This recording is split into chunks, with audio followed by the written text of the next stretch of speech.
Fair. Hello, everybody. Welcome to episode 43 of the Great Pendragon campaign. I am your host and MC. I'm Eric. Yeah, happy to be here. And this is a big, important day. So I hope you two are ready. Colin, how you doing today? I'm wound tight like a spring. I'm a combination of excited and terrified for Gareth. I tell myself frequently that I'm like, if he dies, he dies, Ivan Drago and all that. Yeah, But it will still be sad. It will still be sad and it will pull my heartstrings if Gareth goes down.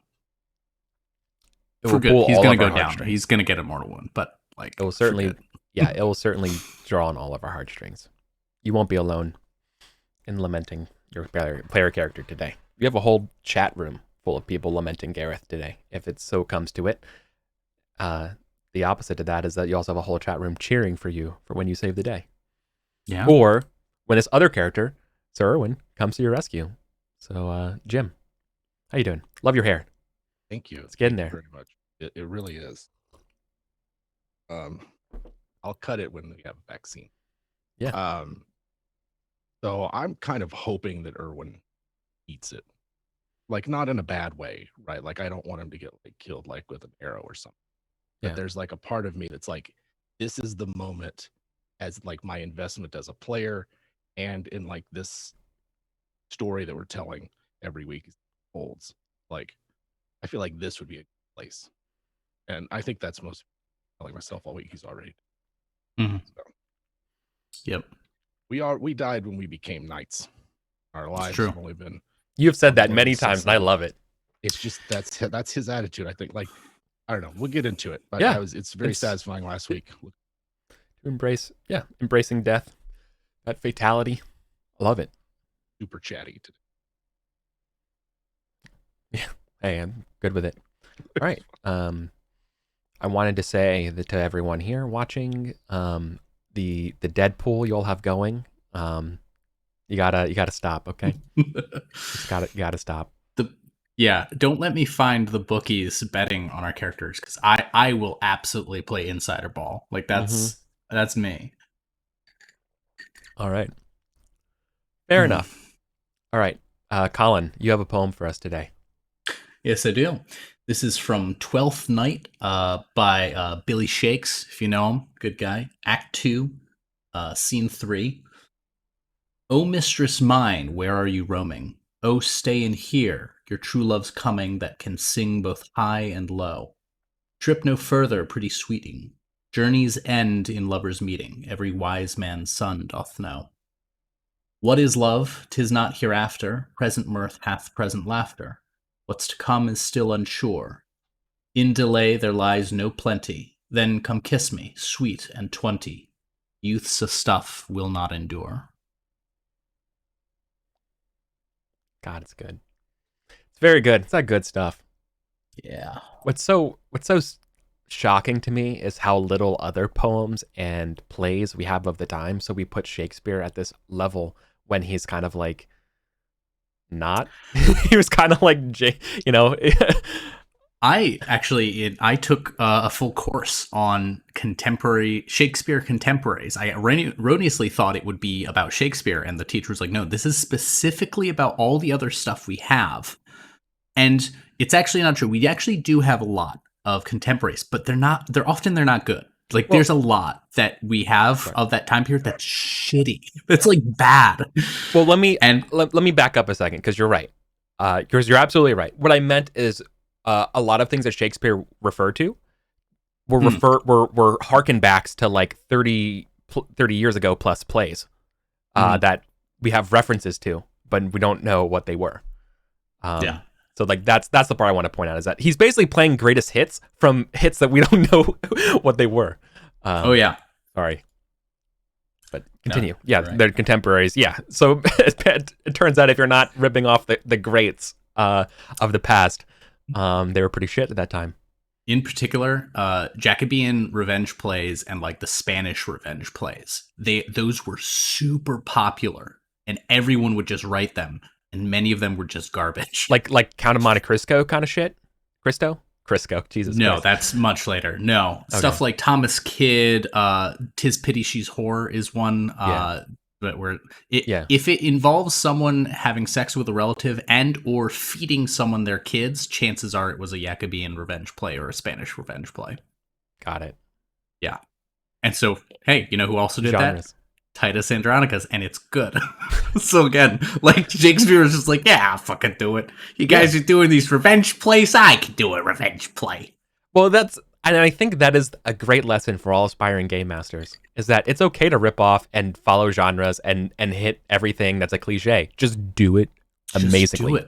Just do it amazingly. Just don't be bad at it. The trick to being good is be good. Like, just be good at it and don't be bad. It's really don't be bad. It's really just know. I think we know just ahead put of time. WebDM out of a job. Yeah, sorry, man. We're gonna hang our head up. It's called a classic when it's done well. Come on. Anyway, I agree. All right. It was Shakespeare. I was over here doing some math calculation on the back of the envelope. All right. Well, today, everyone, we decide the fate of Salisbury. Wessex has Salisbury in their sights, and they have mustered for war. This will be an engagement level battle that we're going to be fighting. However, when we last left off, rather than jumping immediately to the battle, we have some stuff beforehand that we can cover. This is representing the weeks plus months and or months between the actual beginning and dawning of the engagement. I know, Jim, you had quite a couple things you wanted to point out we could discuss. I referenced a few of them just so everyone knows, we can still play them, but like no one's going to turn tail and run, at least as far as I know. Like, so you don't have to worry about that part. Everyone here is as ride or die as well. Like we're not going to not fight the Saxons, right? Whether how hard they fight and etc. can be changed, but no one's not going to no one's turncoating. That's Sure. Everyone's loyalty is way too high to do something like that. Right. Okay. So it's just like just so you know, off the table, that's what you don't have to worry about.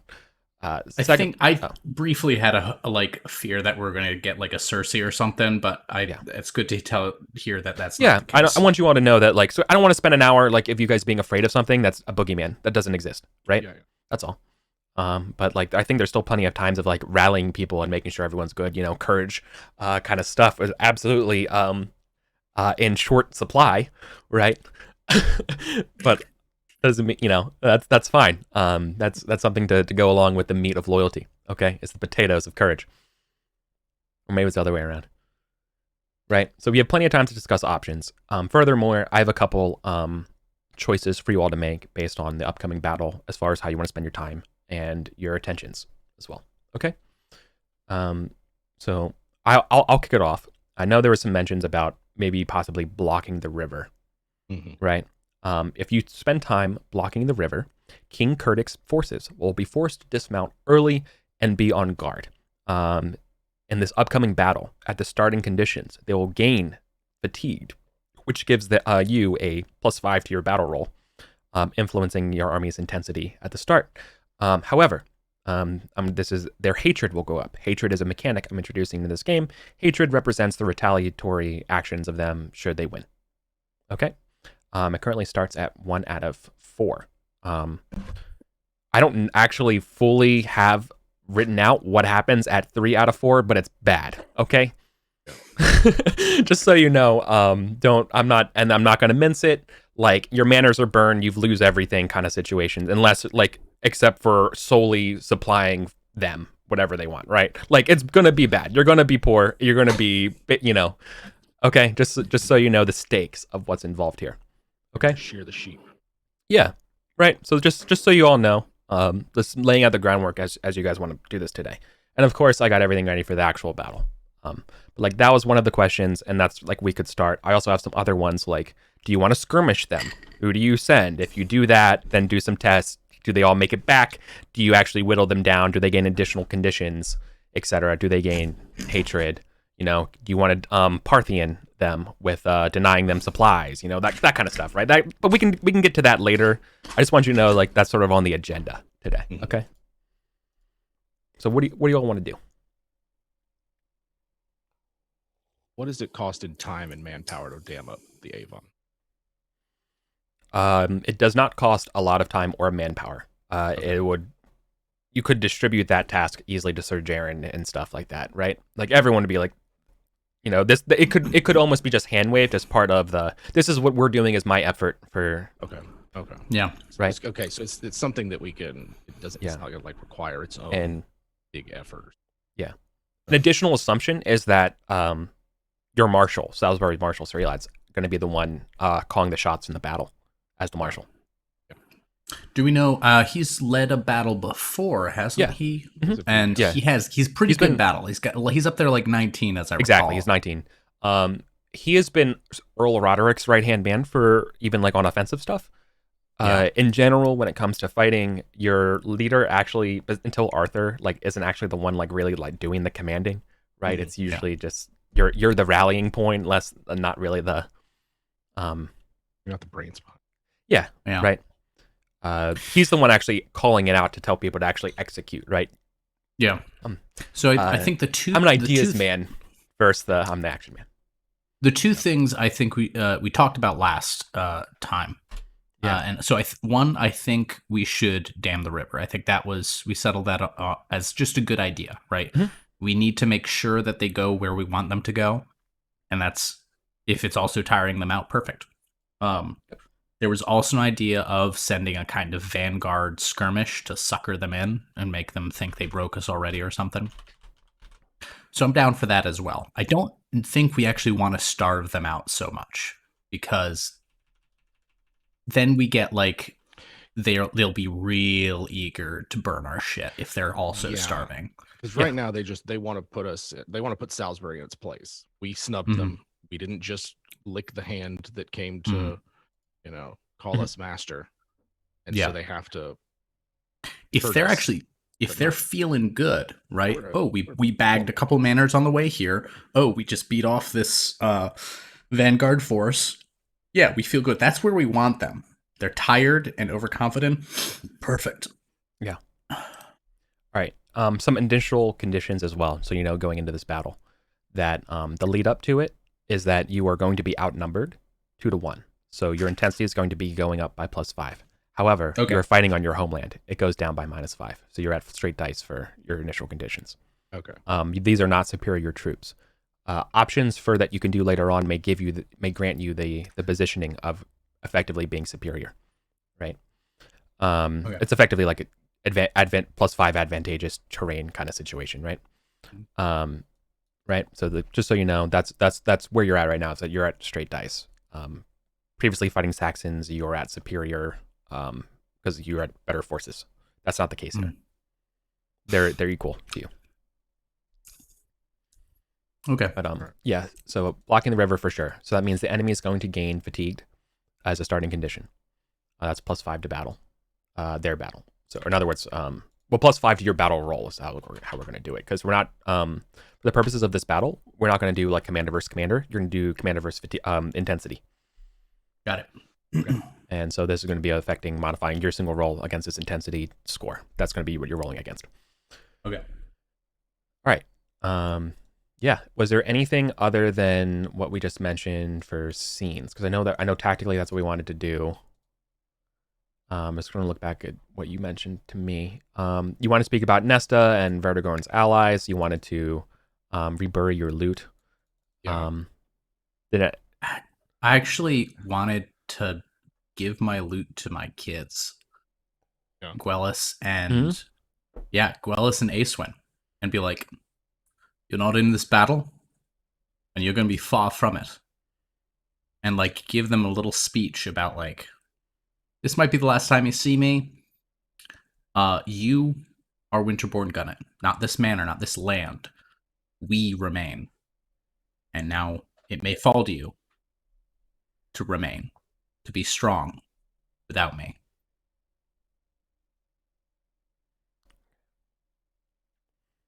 Yeah, I think it's just that kind of like sad, quiet scene of them kind of, the shot of you leaving the place with them kind of getting further in the distance as it's like zooming out with you being, you know what I mean? That kind of thing. Yeah, as they're they're getting stuff packed up. They're probably going, they wouldn't go to Pinnacles because you don't actually like have control over it, but that would be like a good spot to hide out. No, I imagine they'd probably go to Sarum, and then when word reaches them about how the battle shook out, that probably informs where they go next. Yeah, pretty much. Yeah, exactly. Okay, so they're going to Sarum. For sure. Okay. You're bringing your goods. Let's see here. Okay. Yeah, as far as refuges go, that would work well. Yeah, Kurdic and the Saxons at this time are Christian. Earlier, yeah, Age of Uther times period, they were kind of like beginnings, so they were known for burning churches and stuff like that. Obviously, coming from the mainland, they're very much more Christian than their other counterparts. Yeah, exactly. Childrick's, yeah, allegiance to the Catholic Church. Yeah, so you could assume very. Oh yeah, absolutely. But you could assume that there is some sort of like they're not going to burn down the churches unless given a good reason. I think that's what it is. It's they will only burn them down under good reason. Certainly. Yeah, we have to expect them to be. Okay. So that was one of my questions, whether Amesbury was a safe refuge or not, because I feel like Sarum is like, if it goes bad and they decide to siege the city, like it's got walls, it's got to keep, but it's, by my understanding, not very big. I think it's big enough for the purposes of like a lot of the non-combatants there, and it's also not the only city in Salisbury. We also have Wilton, where I have that summer home, and we also have Till's Head, which is technically wall settled. So okay, so greater Amesbury for sure. The actual like church grounds is more like 50-ish people. So what I wanted for Lady Grade was to see if what I was curious about was that the is there a convent there, and if so, is that the one that she was at when Erwin was first courting her? Yeah. So would she be able to seek refuge there with our kids from Sarum? I think that's a great tie back, and I don't see why that wouldn't be a problem. Yeah, because it's like I got 3 kids in Sarum. Yeah, I don't like. It's fine for a bunch of knights to hole up in there and fight off in it, not for a bunch of 7 and 8-year-olds. That's Tathan pulling some strings. Yeah. So I like that. The baby, all of them.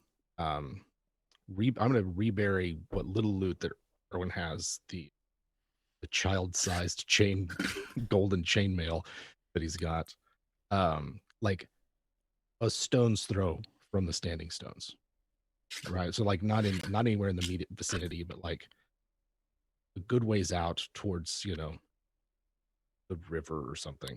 Yeah, something a local would know, but not really. I love it. That's awesome. Okay, so that's a big one for me, which was who would survive him. The other one is Gorthring going to be there? In the battle? If like Sir Marjorie's there, he's going to be there. Absolutely, 100%. Okay. I don't know that. Acewin, your children as well, Colin.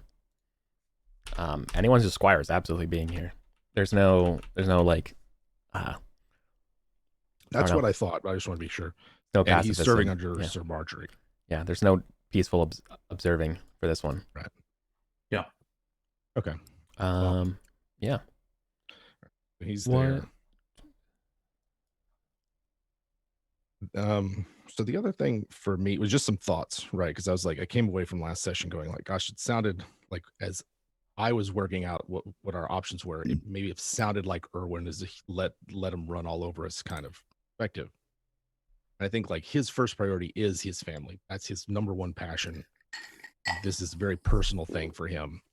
But even though he has kind of a low-ish honor, like it's not so low that he doesn't recognize that anything dishonorable he does would stain his family's honor, right? Like he doesn't want to make things worse for them.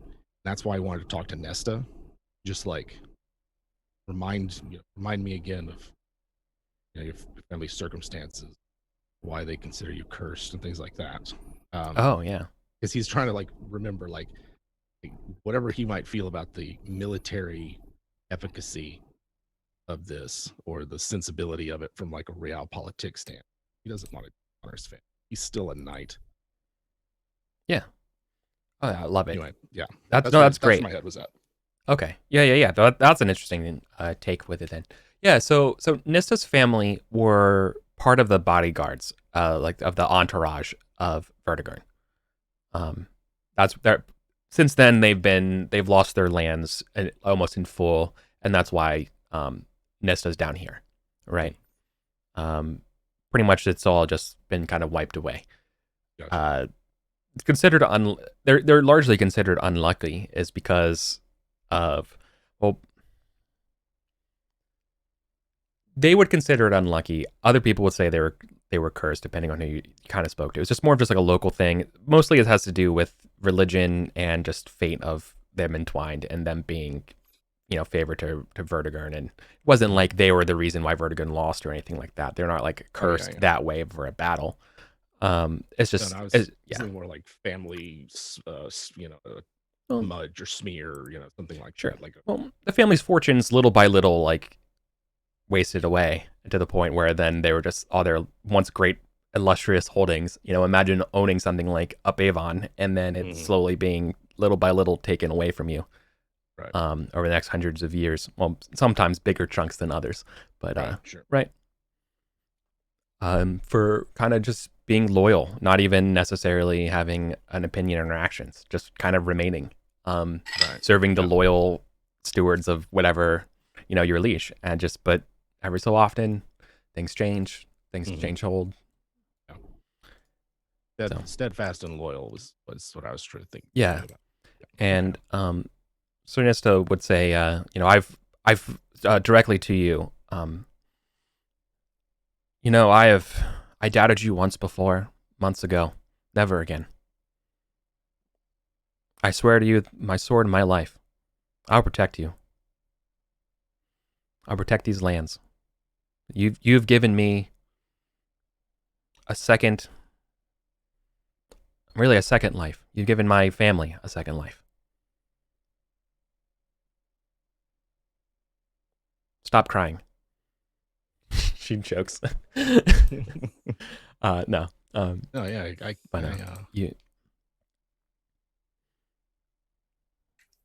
would expect nothing of you. Nothing but. No, don't say that.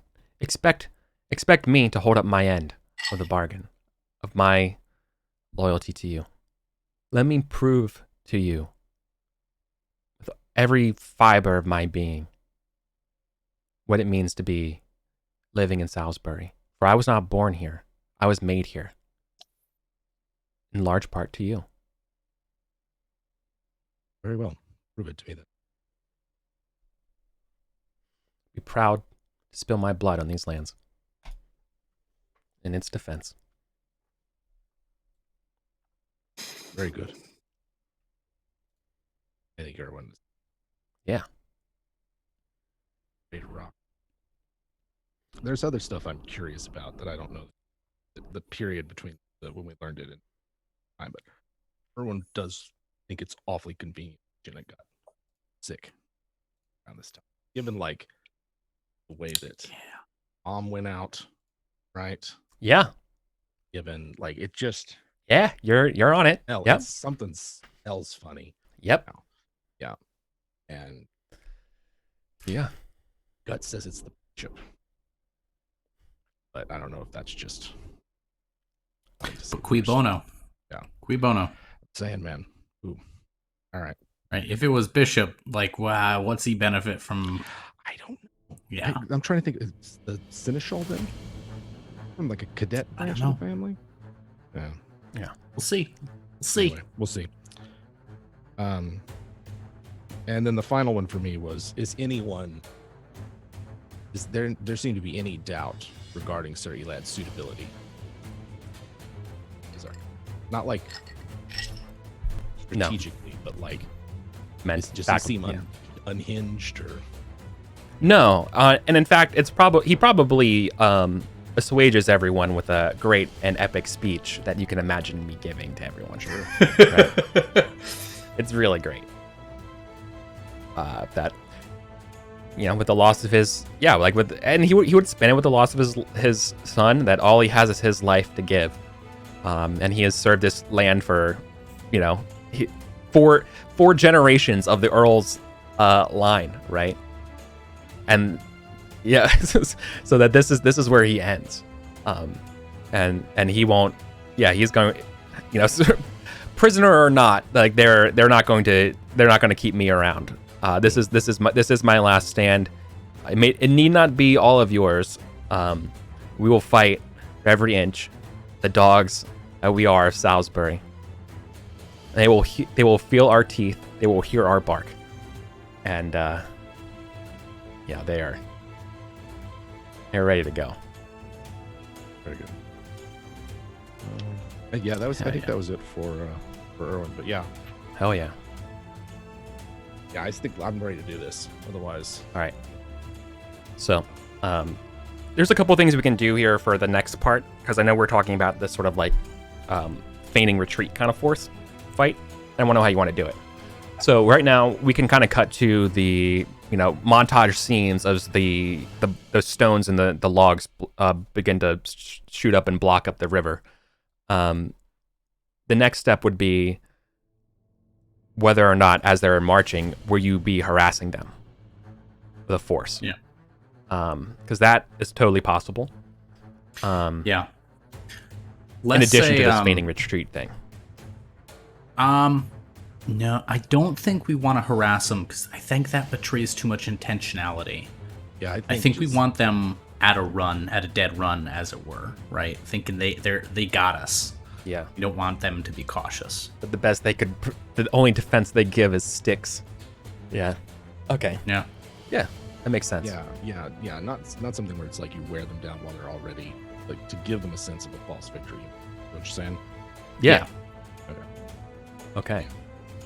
I'm here for that. All right, so I'm gonna move us over to the game screen. All right. So I have set up a little battle map for us that will be not 1-for-1, but Look at that. There they are.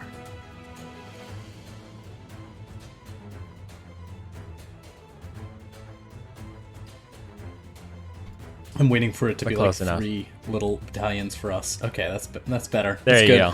go. And if we zoom in, you can see you got Knights of the Bourne, Knights of Elbel, Right. Knights of Sarum, the Knights of Abavon, and the Knights of Duplan.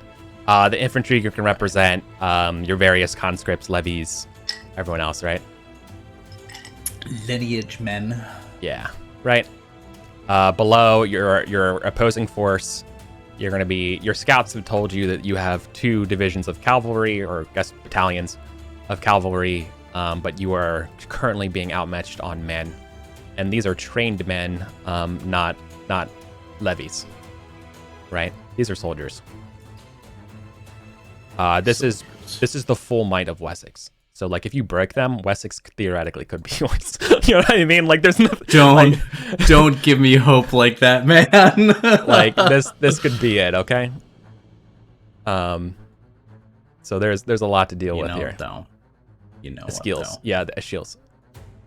Looking at the maneuvers, let me tell you. Let me give Jim, you all access to all these things. I don't know why I didn't do that. Let me tell you, Jim. The maneuver for flanking. Where is it? For choices. Yeah. It's alt. That looks like we're in the van. Move on flank. No prerequisite. But we can face between 0 and 4 opponents. But it's high risk, high reward. I've been looking at it and being like, I think after that first hit, depending how that first charge goes, maybe a little flanky wanky goes on, you know? All right, I gave you access to the units for your forces. You should be able to move them around now. Let me know if it doesn't work. I can make sure I give you access.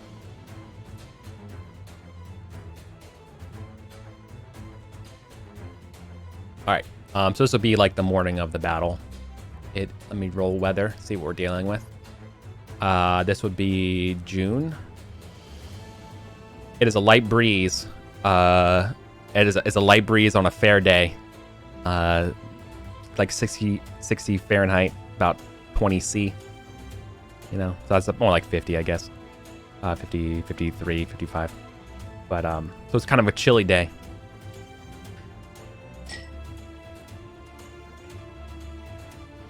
Appropriate. That doesn't sound bad at all. Yeah. Yeah. Light jackets for everyone. Light jackets. Windbreakers. y'all got your jerseys. You got your Letterman jackets on. Yeah. Okay. Homecoming game. All right. Well, I mean, we're in that era of slightly ritualized combat. Like, it's not going to be as much as the additional years. I forget, there's some battle in British history that was like hugely influential, but it was only like 200 dudes fighting, like in total. Oh, sure. All right. Yeah. And it's just like, some people, everyone thinks the big battles. Sometimes you only got like 100 dudes. That's your battle here is about 150 knights, right? You're pretty much every knight available here. Yeah. Versus about 80 knights and way more men afoot though. Yeah. No. Yeah, that's the troubling part. Yeah. But I think we'll be. It's alright, cycle charge. Yep. Like Zymet says, total war. Cycle charge. Let's do it. All right, so do we have our order of battle? Order of battle. What do you mean? Like our forces. As in right flank, middle Yeah. flank. No, you can separate. You can set it up flank. at how you're gonna want to against this battle. The dark spots are hills. Not that it really matters. They're not gonna really give you that much of a change. There's some terrain modifiers. If you really wanted to, you came up with a cool way of using the hills. I'm all for it. But like otherwise, it's just to make it so it doesn't just look like a giant green thing. Okay. Honestly, I say we just pin our flank up on that hill, right? Yeah. But Our westmost flank. Put it on the hill. Yeah. I set this up for you all to customize and how you want to actually deploy. But you have the Knights of the Born, you have Knights Ebb, you have Knights of Sarum, you have Knights of Avon, and you have Knights of Duplan.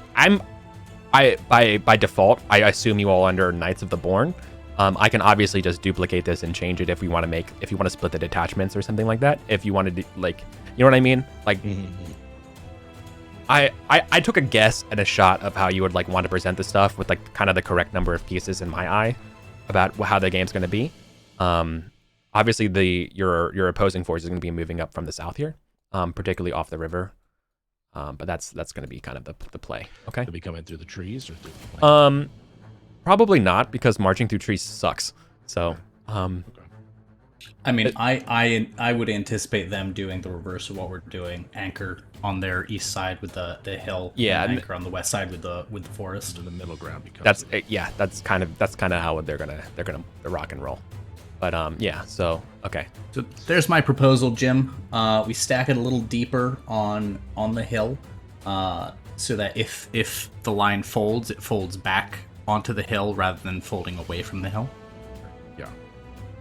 But otherwise, just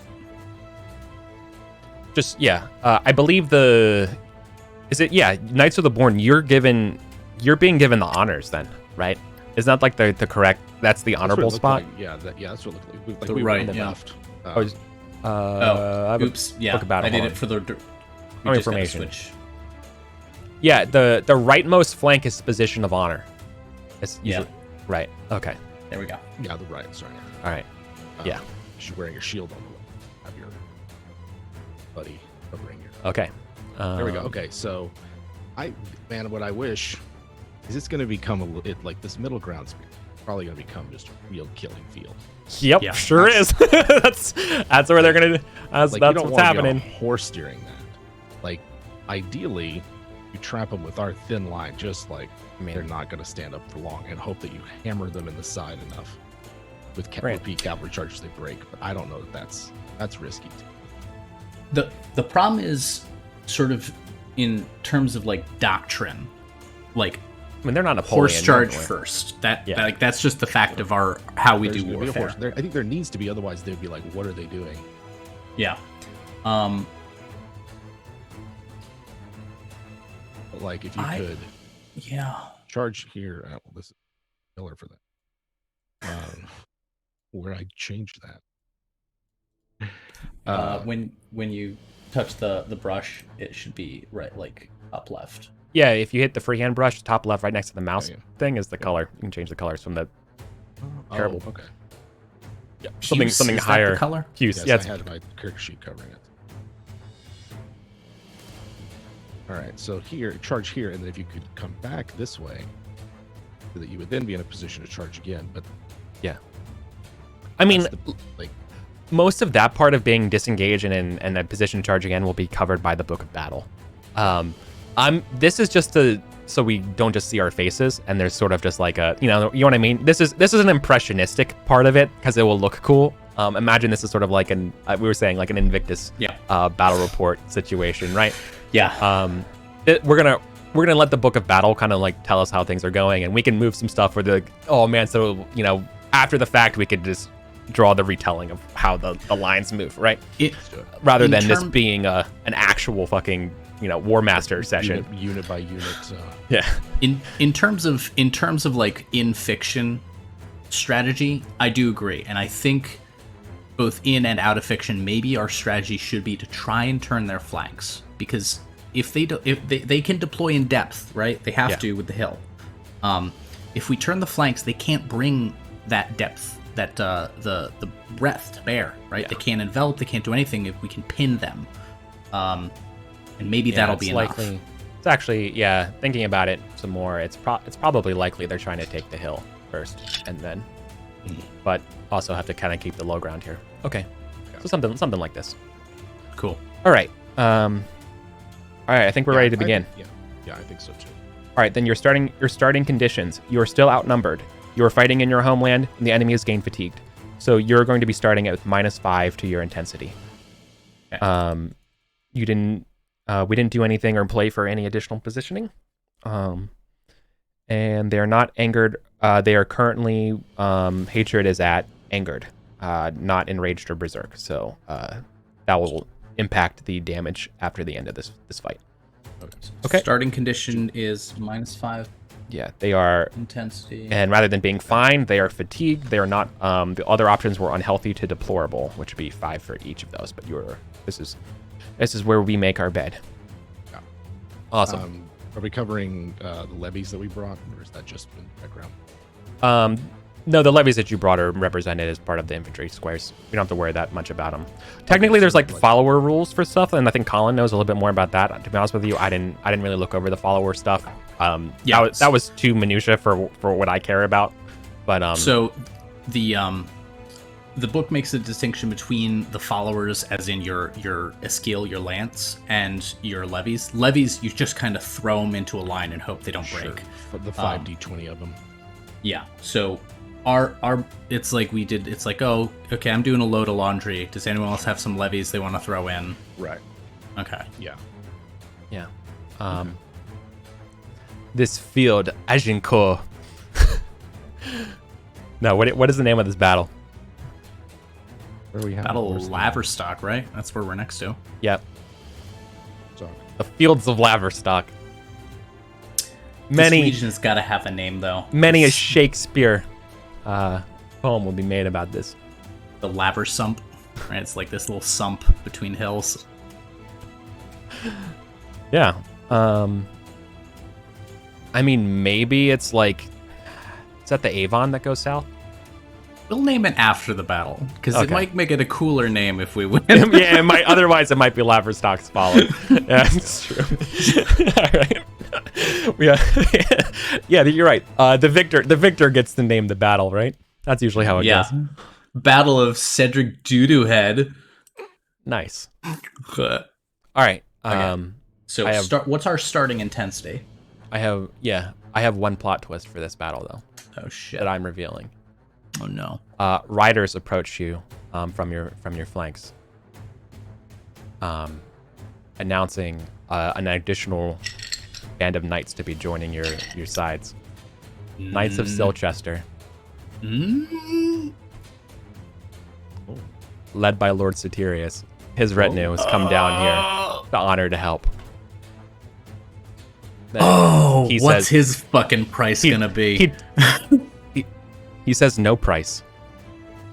Yo, he would. I You don't have to trust him. Let his men and our blood be shed be veracity to our claim. We came here to slay Saxons. Then set 2. You can put them where you want them, but they are here to help. We know the dude's and their good, meeting, right? and their meetings are Let's put him with us. Fuck it. They're right? He's not lying to you. There's no through the honor of his heart, he shows up with his men. It's about 25 knights, right? Pretty much everyone he could spare. Yeah, exactly. It's enough that it's not terrible, but you're also No, and we know he's a good fighter. That's not bad. And I know even if he doesn't have a price in his head now, he'll think of one. He'll think of one afterwards. So that's fine. Let's use him. Let's fucking use it. He's truthfully coming here selflessly. Okay. He's truly here on behest of what is good for Salisbury. I'm not gonna call the DM a liar. I believe you. I've been a good shit. Yeah, look, he's a good guy. He's actually a good guy. He tried to take over Salisbury once. But who wouldn't? But who wouldn't, though? That's true. It's great real estate. It's great real. He's not a sore loser. No, that's true. He wants to. Yeah, right. He lost fair and square, but doesn't mean he's not here to. Colin believes you. Gareth doesn't. That's fair. But I'm sure there's. Yeah, a lot of people don't trust him, but. To that end, let's put him on the right flank. But there's that battle, a notable Spartan loss where they basically doubled the depth on one flank. I think we do something like that. If we really try and turn this fucking flank. All right. Oh yeah. You could weigh one of your into your weapon. I know we're gonna let the book of battle decide, but just looking at it, it's like their cavalry has got to sit nestled in with their infantry the minute they come poking their heads out. Yeah, they can't get enveloped. Yeah, they could easily get overrun by us. At most, they're getting a counter charge. At most. Okay, I think we're ready with that. I think we're ready to begin. Choice nuggets. All right, we calculate our initial army intensity. That is 20 plus the conditions as listed plus the battle event. So it's 20 minus 5 plus a roll. One of you will make this a roll. Technically, it'd be Sir Eli who rolls it, but your commander rolls this. It is 3d6 minus 10. Jim, that gets added to the army intensity. 3d6 minus 10. Rolo.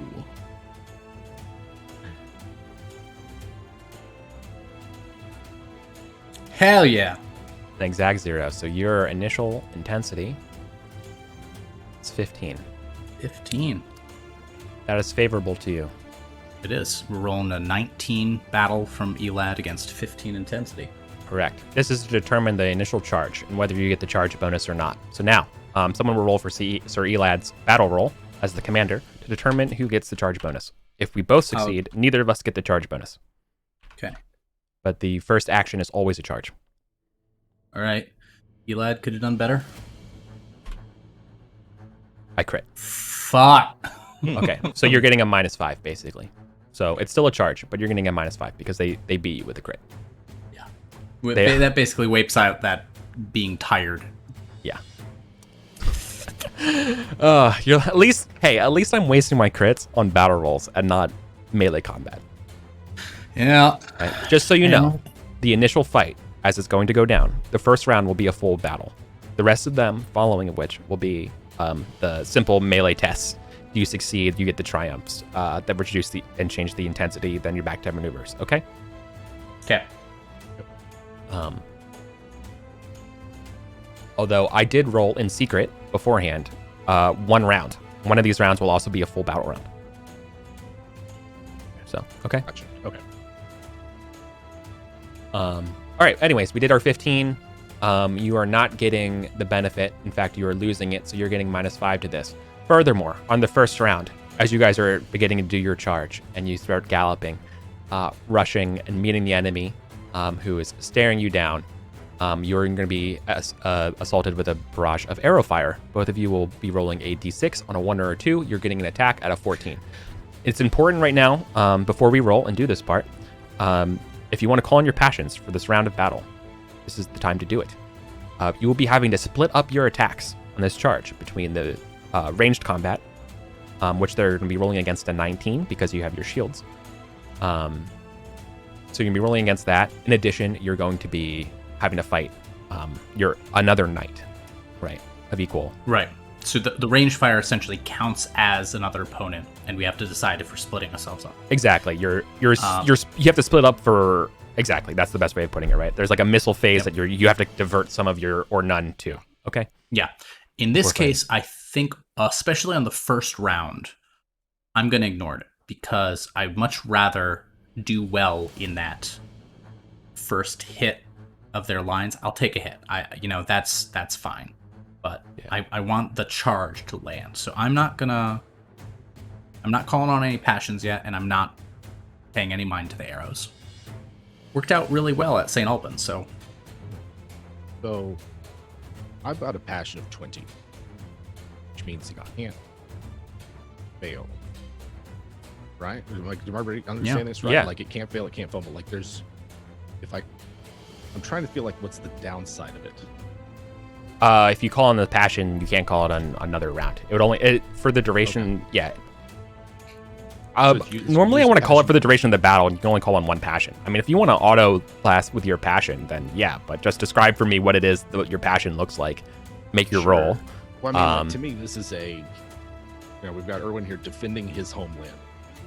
This is the place where his family is, his friends are. Like, I feel like that by calling on a passion of love of Lady Grade, let me walk me back from this. St. Albans, Erwin's there to take the gatehouse, and he doesn't participate in the main battle. That's when he failed his passion roll for loyalty to. Correct.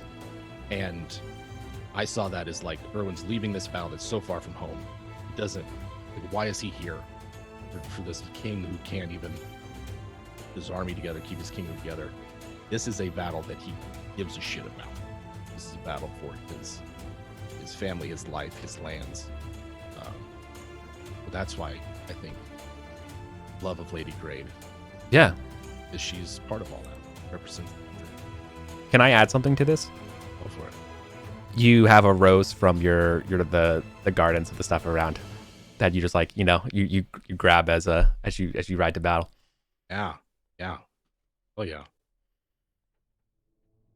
Red garland. So then, okay, so I'll roll passion. I was thinking something like a corsage, but yeah, that works too. Yeah, something like that too. I mean, I like the idea that you have the proto-romantic stuff, right? Yep. That doesn't exist yet. But okay. That's true. All right. Anyways, actually, you guys will be back a little further, but yeah. So you're getting your +10. All right. Okay. And so we roll a 1d6 because there's a chance we don't even get an arrow at us. Correct. But you still have to wager. Yeah. Oh. Yeah. Sorry. You still say I'm committing X to this defense, and then you roll to see if you're actually even getting hit, right? Yep. I already said I wasn't committing anything. You did. You did, and so you don't have to worry about it. But you're getting hit anyway, so like it doesn't change the wager here. How much are you wagering here, Jim? For I'm how much? Wagering, so I'm gonna wager. I want to make sure that my exchange with the knight is good. I'm gonna go 10 archer. Okay. All right. Archer's firing at you. So they're rolling. Normally they would fight under 14, but you're getting an additional 5 to this, but that's getting canceled out because of the charge penalty for this first round. So it's really just going to be under 14. So they're attacking you at 14. Then you roll an attack as well, right? To see if you yeah. Okay, they're going to hit you. Now the important part is probably not the damage. The important part is that it Did you get your counts armor? as a failure if they hit you. Yeah. So Yeah. I got 9 to their 6. But nice. Okay, so that is good. That's adding towards the triumph. Yeah. Baby. Cool. Yep. So you beat it. So the first barrage of arrows come down, right, and like it just flings off your shield. Steady to go, and now it's time to ready your lance. You were being met on the side of the river here by their own knights. Green's red banners blowing in the wind, charging you, meeting you headlong. Now it's time to test your might. So You line up your targets, and you'll fight. all right, Lance. Normally we'd get a +5 modifier, but because Elad fucked it up, we don't. Yeah, It's and just you're also a- fighting mounted. You're fighting mounted people, so it's even. Yeah, Right. So it's just 15. Your enemies, Lance. though, your enemies are getting the bonus here, right? Because they got the charge to you. Okay, it's a pass. It's not a good pass though. No, it's not. All right, I need to do one initial roll. That's a good pass. Yeah, that's That's a one. good roll. Nice work here. So they're not going to beat you, but if they beat me, I feel good. I feel good so far. I think we're going to get some momentum with this first round. Oh, I think so. Where is the opponent?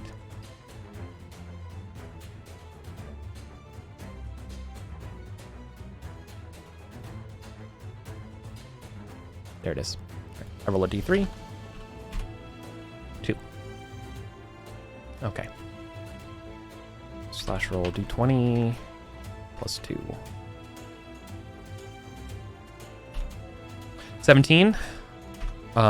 Jim and Colin. 3. Okay. So both of you succeed.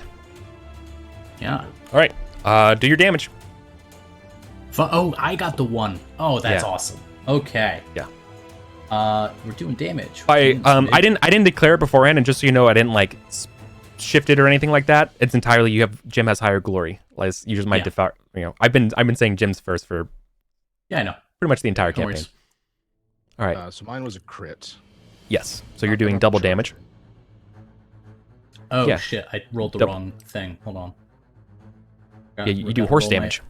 Horse damage. Scipio. This is Scipio's first battle. It is. Hell yeah, Scipio. Hell yeah. Okay. So they got their chainmail and shields though for this. So both these knights are getting they're ablating some of the damage. Knight 1 is going down from 30 to. I should have made a little token for this, which I will over here. Just so I can keep stats on them.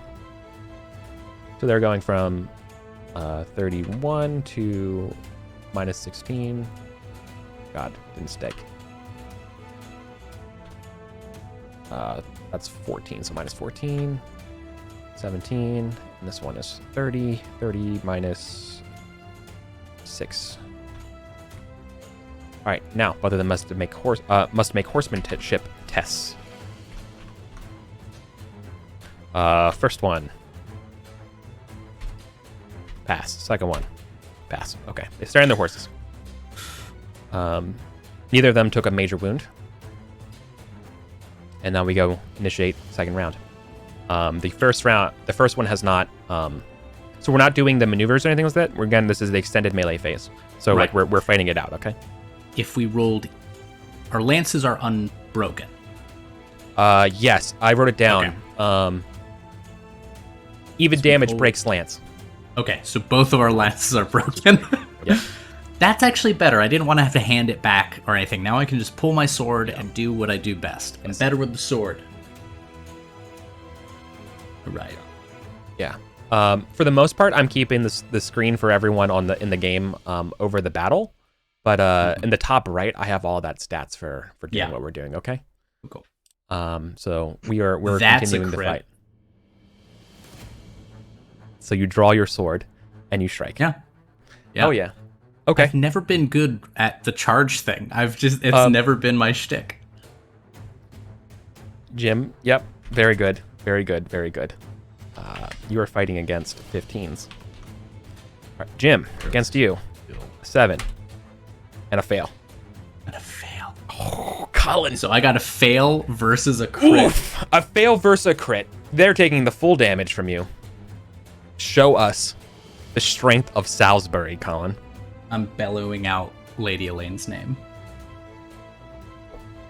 Yeah, you got him.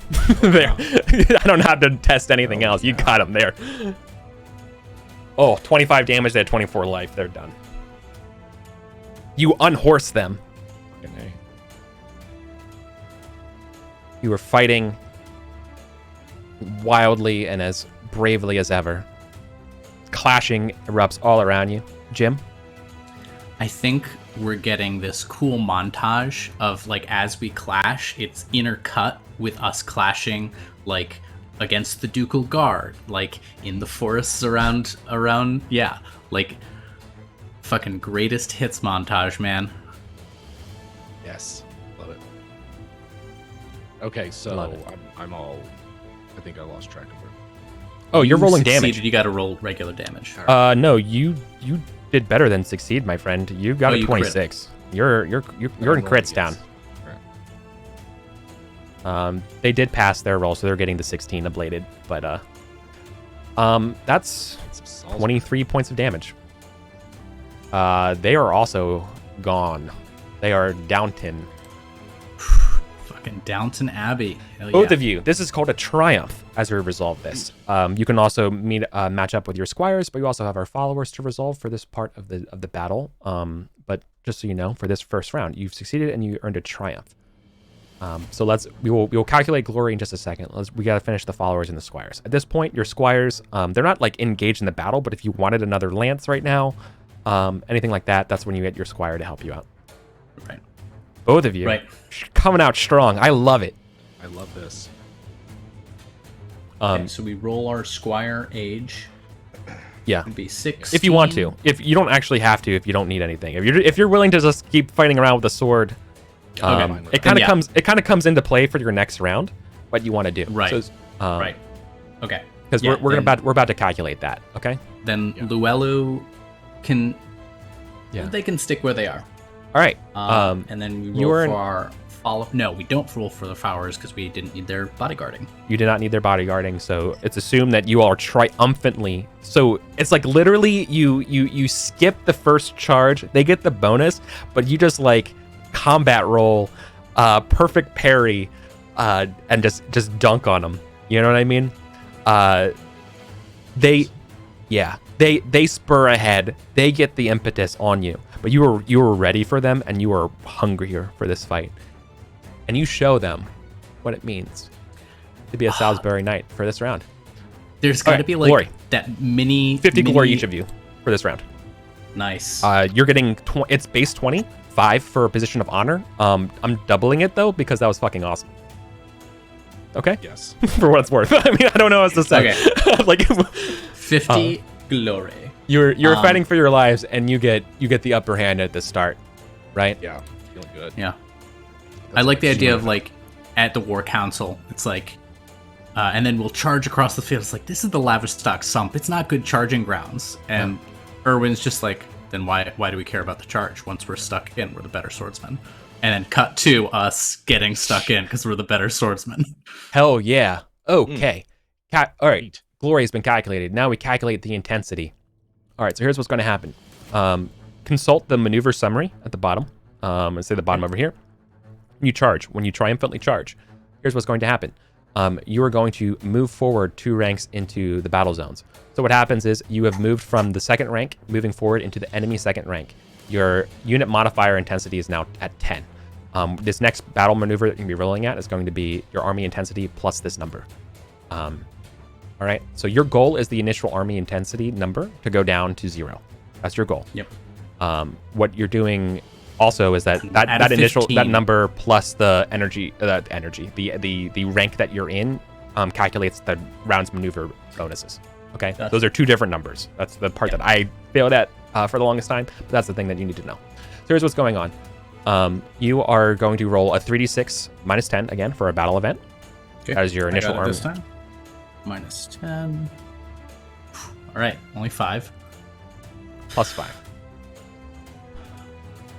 So we're going to 20. Okay. So you're going to 20. Your triumph knocks it down to an 18. because you get -2. Okay. You move forward those 2 extra spaces, and then we're ready for this initial round. So we skip right past the killing fields. Love it. Yes, you have broken. Yeah, exactly. Like you pretty much shatter these knights as you go through. Right. That's good. The killing field they can sucks. regroup, like they can regroup and stuff like that. But you guys literally just you sliced and diced your way through them, and you were continuing. Best we could have hoped for. This is the best outcome we could have hoped for. All right. So just so you know, your conditions now, you're normal. Your cohesion, I should say, is normal.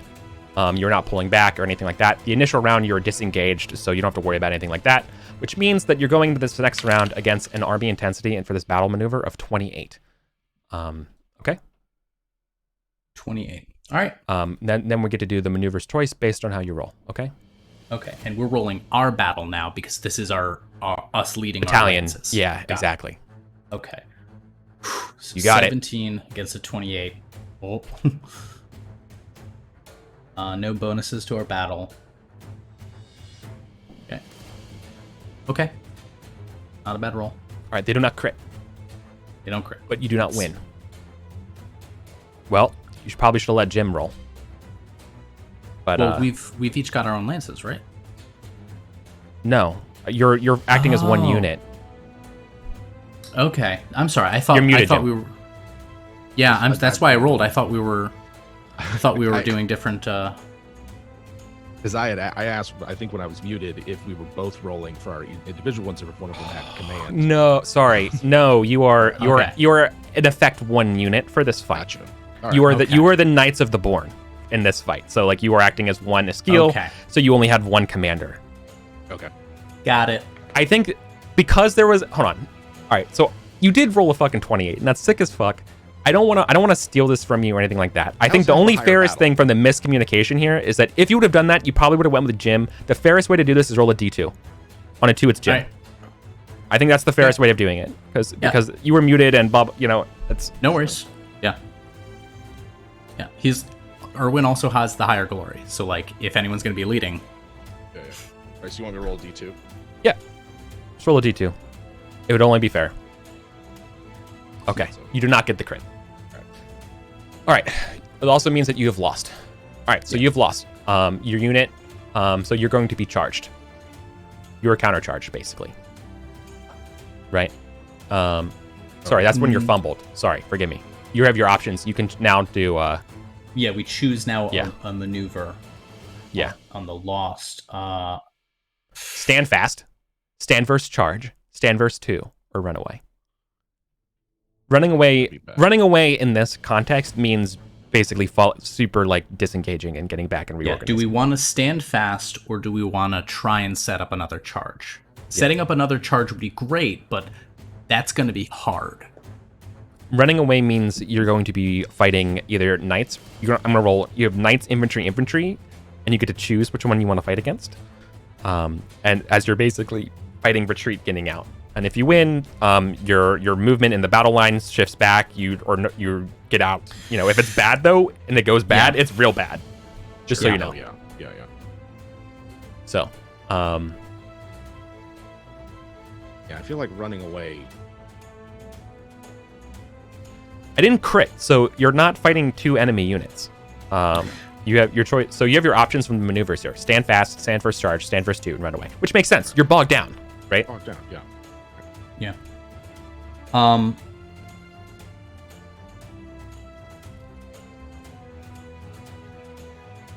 Battle roll. What's that? It's your battle roll. Yeah, I know. Here's my thinking. Yeah. Stand fast. Pretty much the best we can hope for is status quo. Normal engage. We're not reducing intensity, right? We're not. I don't know that helps us if we're outnumbered 2-1 here. Yeah. Standing still cases. Yeah. We have to fight our way out though. Right, but Everything else. we'd have to fight our way. This is fucking sick. Stood I love fast this. I love this either, so much you know? today. Sorry, You know? this is making my day. The only benefit to standing fast is if we really. We break them. Because if we get a triumph standing fast, not only do we reduce intensity, but we're also disengaged for another charge. That makes me want to stand fast. I think This is all or nothing. Like this is there's no walking. It's back, not. right? No, running away, trying to pull back for another charge. I think that would be all or nothing, because if you look at the loss/crush penalties of runaway, broken. We don't want that. So I think I talked myself into it. I think we want to stand fast. I think we're stuck in it. Let's stick in it. Hold, over this the rattling of sword against the clash of metal on metal.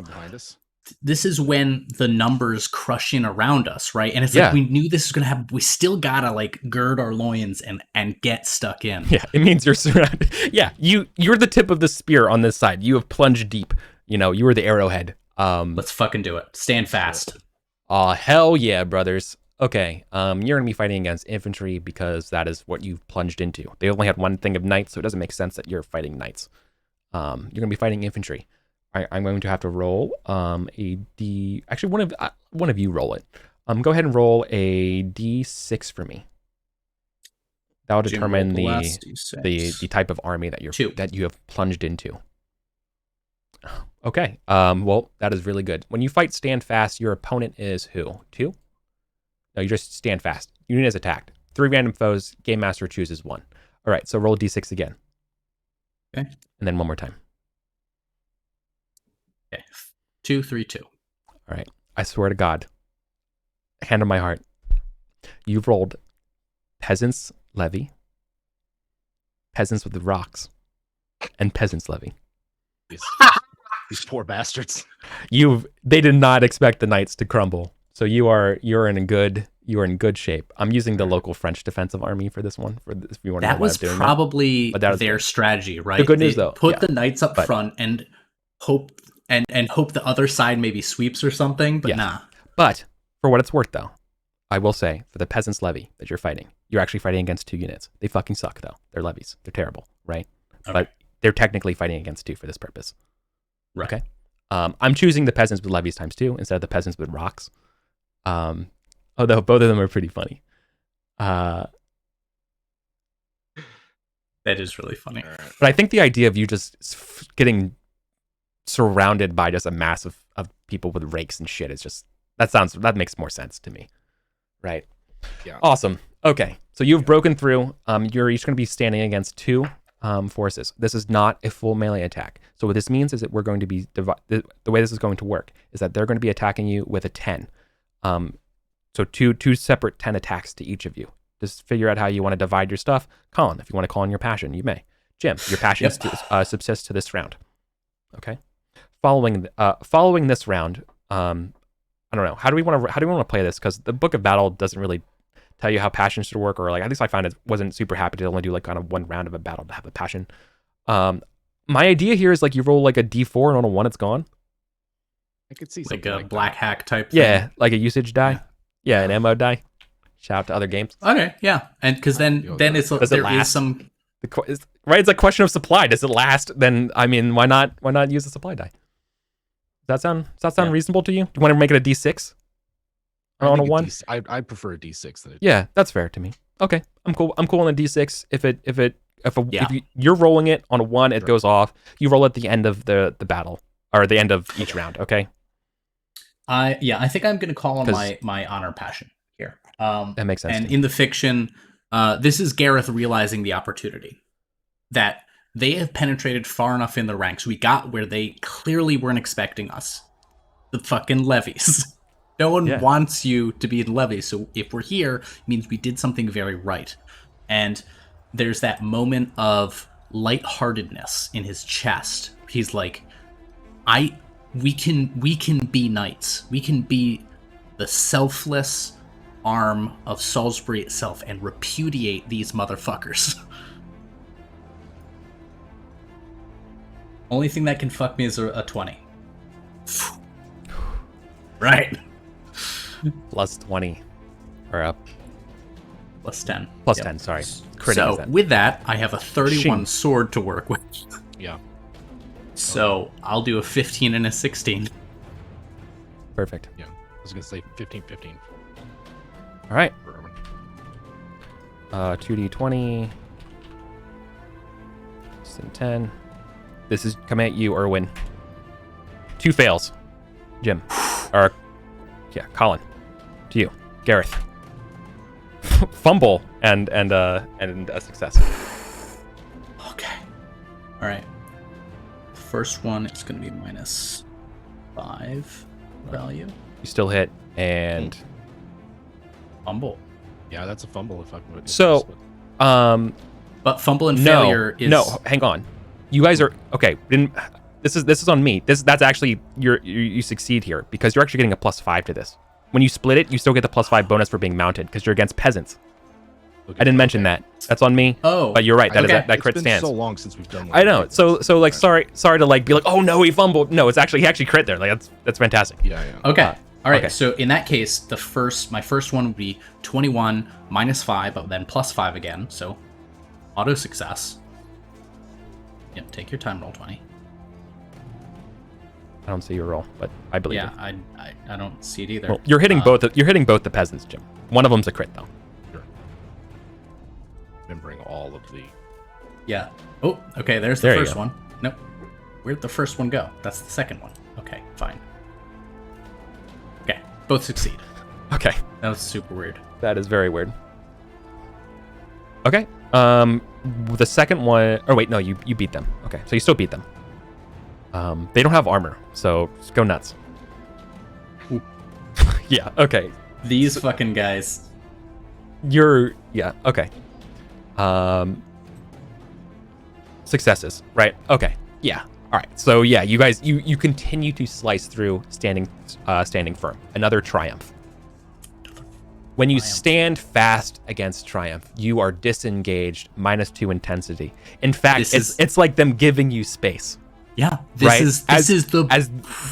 As your knights begin to rally around each other, right? You see, you catch glimpses of, I guess not even Sir Frayed, but Nista, Yvain, everyone around that you've seen.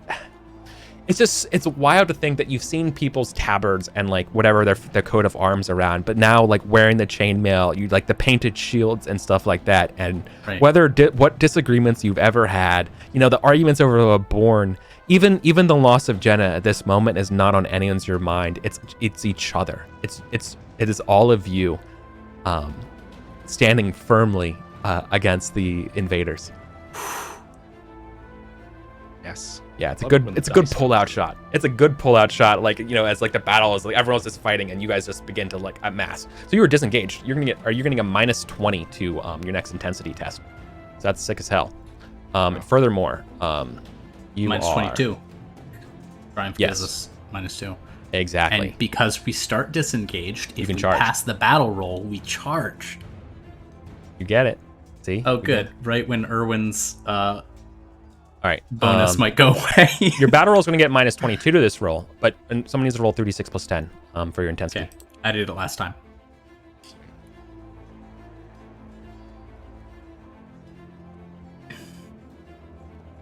This is great. -4. So it's a 14. So they're going to auto fail. If we get them, what's the threshold? We get them below 10? Yeah, or is it 10, below 0? 10 they start to rout. 10 they start to... We're at 14. Yeah. We're at 14. You started good. They came tired, and you're piercing through their underbelly like a knife through butter. And specifically, you all are really actually leading it. Everyone else is just dogfighting right now, right? It's just a big old skirmish, and you are the only one who's made progress, and it's happening so fast that the rest of the battle hasn't even caught up to you. You know what I mean? Yeah, we just started. Yeah. You Jim's broke their knights. I'm muted again. I might just be No. too far away. From I can the hear mic. you now. Oh, we can hear you now. I think you were too good. far. Yeah, I'm all over the place. Okay. Well, All right. I would have to fail this. There's no way for me to. Wait. I'm sorry. It doesn't go to 14. Post battle. I fucked up. It's 12 because it's 18, -4, -2 for your triumph, so it goes to 12. I would have to roll and beat a -10, which I can't, which means I fail. You have to test though to make sure you pass your battle. You crit. So you actually, even better than this, you don't necessarily charge here. You gain an opportunity. Opportunity. Yeah. 56. Tell us about the opportunity. This one. Jim, you're you're the battalion commander here. You're the marshal of the born knights. Please roll a d20 for me.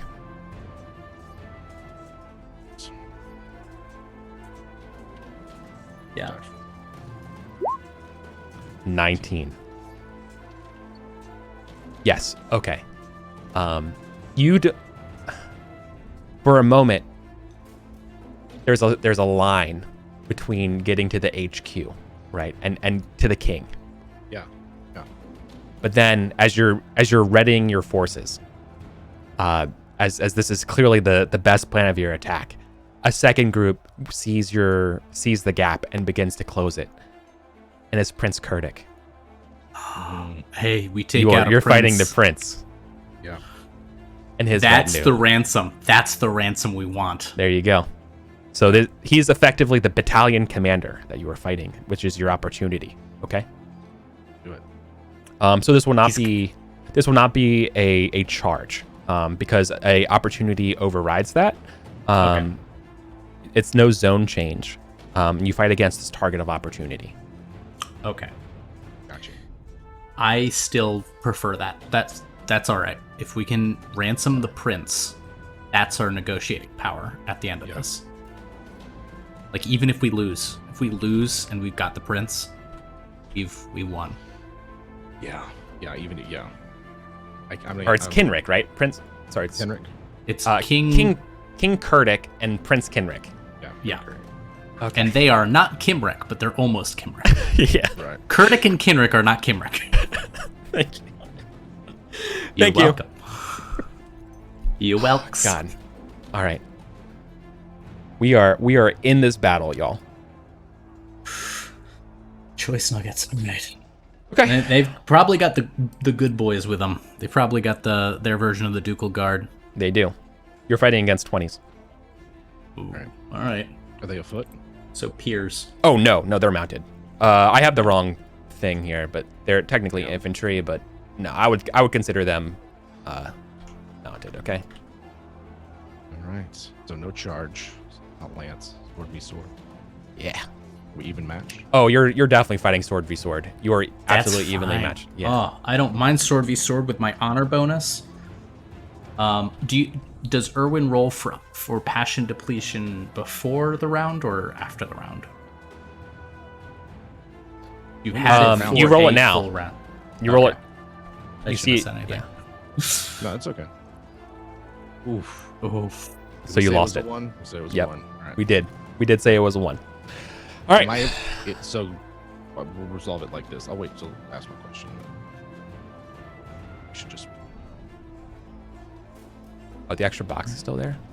Okay. I think that's what you meant. This is sick. Okay. All right. So, we are fighting. You did the opportunity. Now we actually Now engage it's in melee. 1v1. Yeah. Mm-hmm. All right. So Sword when to you're sword. yeah, you're gonna make me look up the opportunity of what it means to fight a leader. You have to like fight these guys first, and then like if you both win, there's a chance to like get to the prince. That's how it's gonna work. Okay. So like, you're fighting like his right hand men, Yeah, right? this is almost exactly what happened twice. The one at Mirkred, I think, right? Yeah. Okay. So this is what you're doing.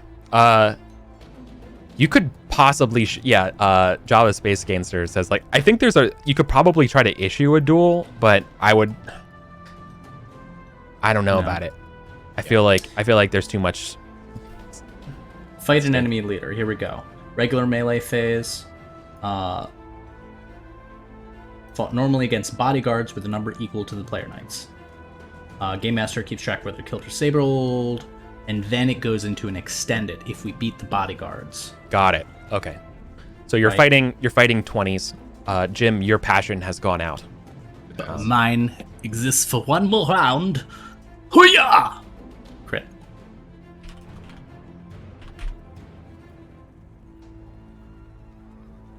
All right. Jim, sword. Ooh. Colin, sword. Yes. Okay. So that means 1 pass and 1 fail. It's a win, not a triumph. Don't bother rolling for damage. It's not a triumph. So what does that mean? Opportunity.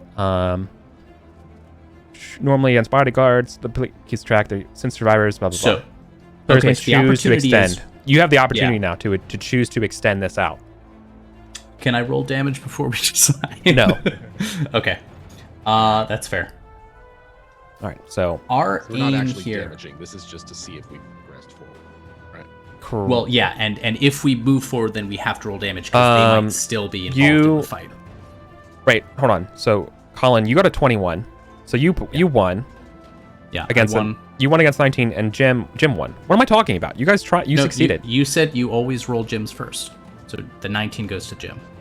Oh, that's right. I did. That's right. Yeah. Thank you. That's no one. Like I had it in my head that way, and then I looked at the rolls. I'm like, how's this true?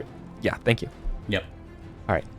Yeah, I thought I was. Okay. So it was one. Yeah, it was 1 win and 1 loss. So it's just it would be middling. So you have the option to choose to extend this or not. If you do, they're absolutely calling on their passions. Sure. That's the middling success, is that you have to fight against passions. Here's the cold analysis is not worth our time. Right? If we fight, we go into an extended thing. They call on their passions. And if we kill them, it's -10 intensity. Great. 100 glory. Guaranteed. Great. But that's you also capture us the fighting prince. the battle. Well, no, because we're fighting the battalion. Oh, yeah, not the army commander. The king is the army commander. The king is the army commander. You're fighting the battalion commander, who is the prince. That is the opportunity I'm giving you for this. But we'd be doing 2 on 3. Yeah. I got a crit. I could do some real damage to the bodyguard, Erwin. This damage that you've rolled does not get applied. We start the battle with you guys fighting. This is basically a sword test to determine position rather than damage. Right. Does that make sense? This determines whether or not the resolution of this opportunity attack is a triumph or a win rather than damage. It's page 78. Game Master keeps track of whether they're killed or disabled, since survivors also participate in the extended melee. This is an exception to the normal one. Okay, let me just pick up those words I vomited and put them back in my mouth. Let me eat them. Because you're absolutely right. Okay. Okay. Fair enough. Which doesn't help us. It means that we're going to be outnumbered. Otherwise, fuck. Yeah. Okay. I still think it's worth a shot. To stay and yeah. Yeah, it's worth a lot. It's worth a lot. It's worth half of the battlefield if we break 1 battalion. Okay. Yeah. Let's do it. Question about passion. Yeah. Is it possible to call in it again? Or do No. I have to use a different passion? You have to call in a different passion. Hatred of Saxons works if you haven't. I do, but it is not high. It's not my next highest. Okay. My next highest is Honor? loyalty. Oh wow. Okay. Your loyalty is not very high. You're digging deep, aren't you? All right. My loyalty's 18. So what I would say though is, are you able to call on a passion? Yes, but I said it depends on when I said when you choose to lose your passion. You lose your passion at the end of the last round. So you could call on this. This is basically a start of a fresh round. So you could have called on it. Yeah. Okay, a fresh round. You can't call on it again once. And you can call on it at any point in a round, but so you could now, right? But not like lovably. Correct. That's gone for the rest of the battle. All right. So the question is do I want to risk the 10% loyalty? It's is it Erwin like being like, I don't want to risk so much, but like I am a knight of Salisbury and like we're That's what I'm thinking. Like it's loyalty because he's loyalty to Salisbury, right? Like even in his sort of like contrarian moments, of like, well, they could or we ought to, like. It's for the betterment of this place. Also, keep in mind the scene from from 5 minutes ago, right?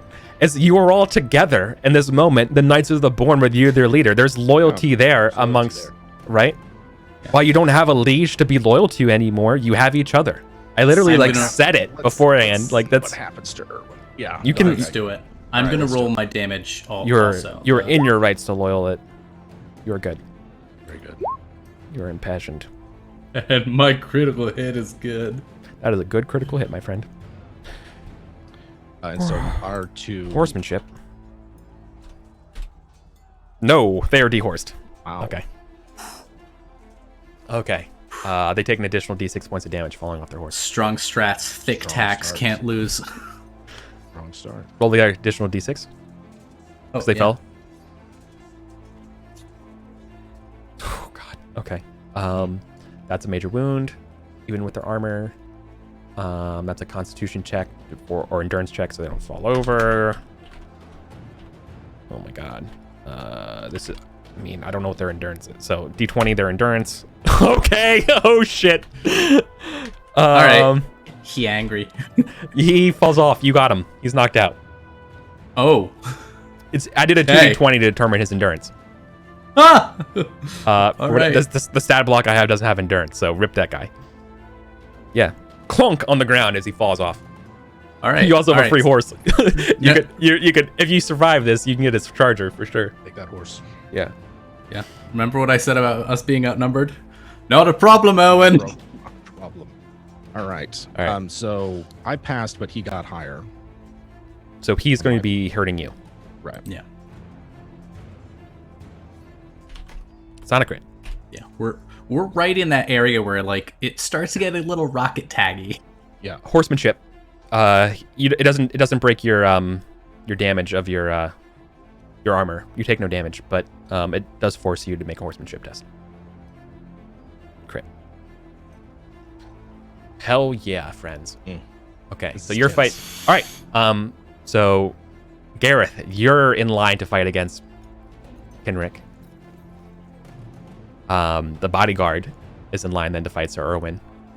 Both the prince and the bodyguard will call on their passions. They're calling on their loyalty. All right. Who first? Who's calling first? The bodyguard, with the fallen ones, protect the prince, and he passes. He calls on his Protect passion. me! Protect me. Right. So he calls on for the kingdom and glory and his father. So loyalty to his dad. Passes. Okay. Yeah.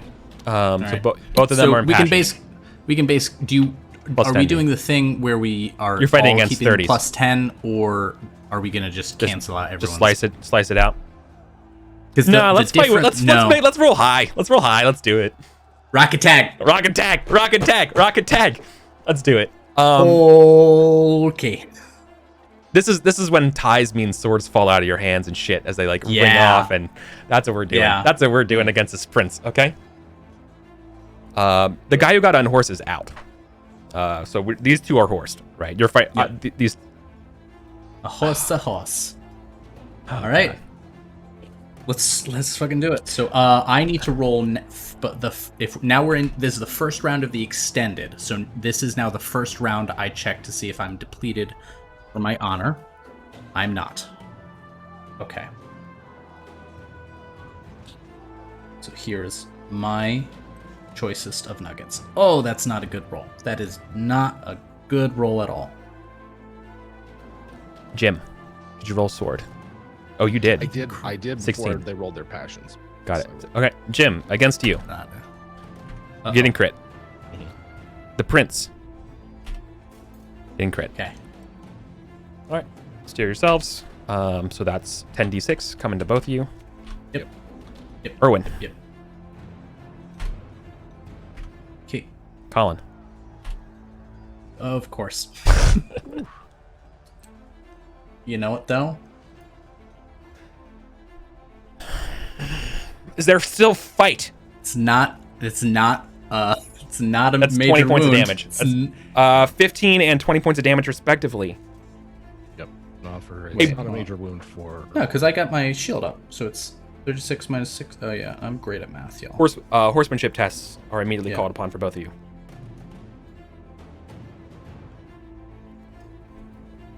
Pass. I do need to make a... That was a major wound, by the way. Oh, that was. Okay. Yeah. Then you need a endurance, right? Yep. So let's roll. Where's it? Constitution. Also good. I don't get inspiration for Constitution. It's only for skills. No, you're on any test. You're good. You definitely get inspiration. Yeah, passed. You're inspired. Yeah. Okay. It's bad. Yeah.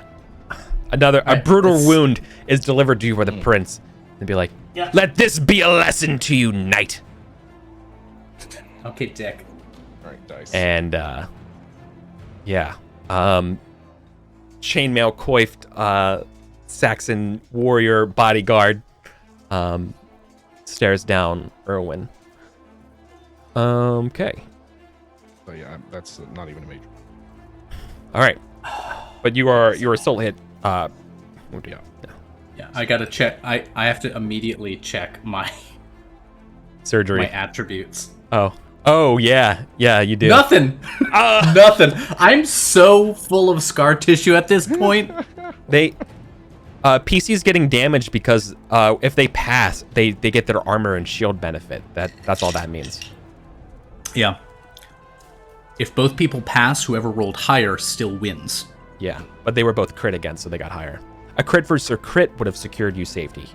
Yeah. No. It could when a crit versus crit happens, I feel like it's more like a Firebrands meeting sword to sword moment, right? Yeah. When you're like clashing and no one can get a thing and you're like close, like almost like an Errol Flynn kind of, you know what I mean? Kind of like those kind of each moments. Other's breath. Yeah, right. And what do you say to each other as you go back to the next fight? I'm one away from unconscious, by the way, so... Yeah, you're seeing double, you know what I mean? This prince has got you. That fucking hurt, man. Mm-hmm. I can't do that again. Yeah. And the question is whether we want to risk it or break off. I mean, you said you're okay. Killing the bodyguard will net you another 50 glory, by the way. Okay. Because we're at that part of the game. But we're also finishing this fight though. Like this fight has technically, glory and intensity needs to be finished, and you guys committed to this. It's an extended fight. Oh, we gotta go. It's extended. So we're done. All right. There's no backing out of this. We do another pass. You do another pass. Sword versus sword, meeting on your horse. You guys are okay. All right. Damn it! It's Checking. another 16. Another This might be where Erwin 16. goes. Okay, I still have my bonus. Erwin, another 16. God damn. This is bad. Yeah, if I get touched, I'm down. All right, Jim, your roll. Let's do it. Crit. Yeah, that's crit. Okay. I think Colin, this is it. your roll.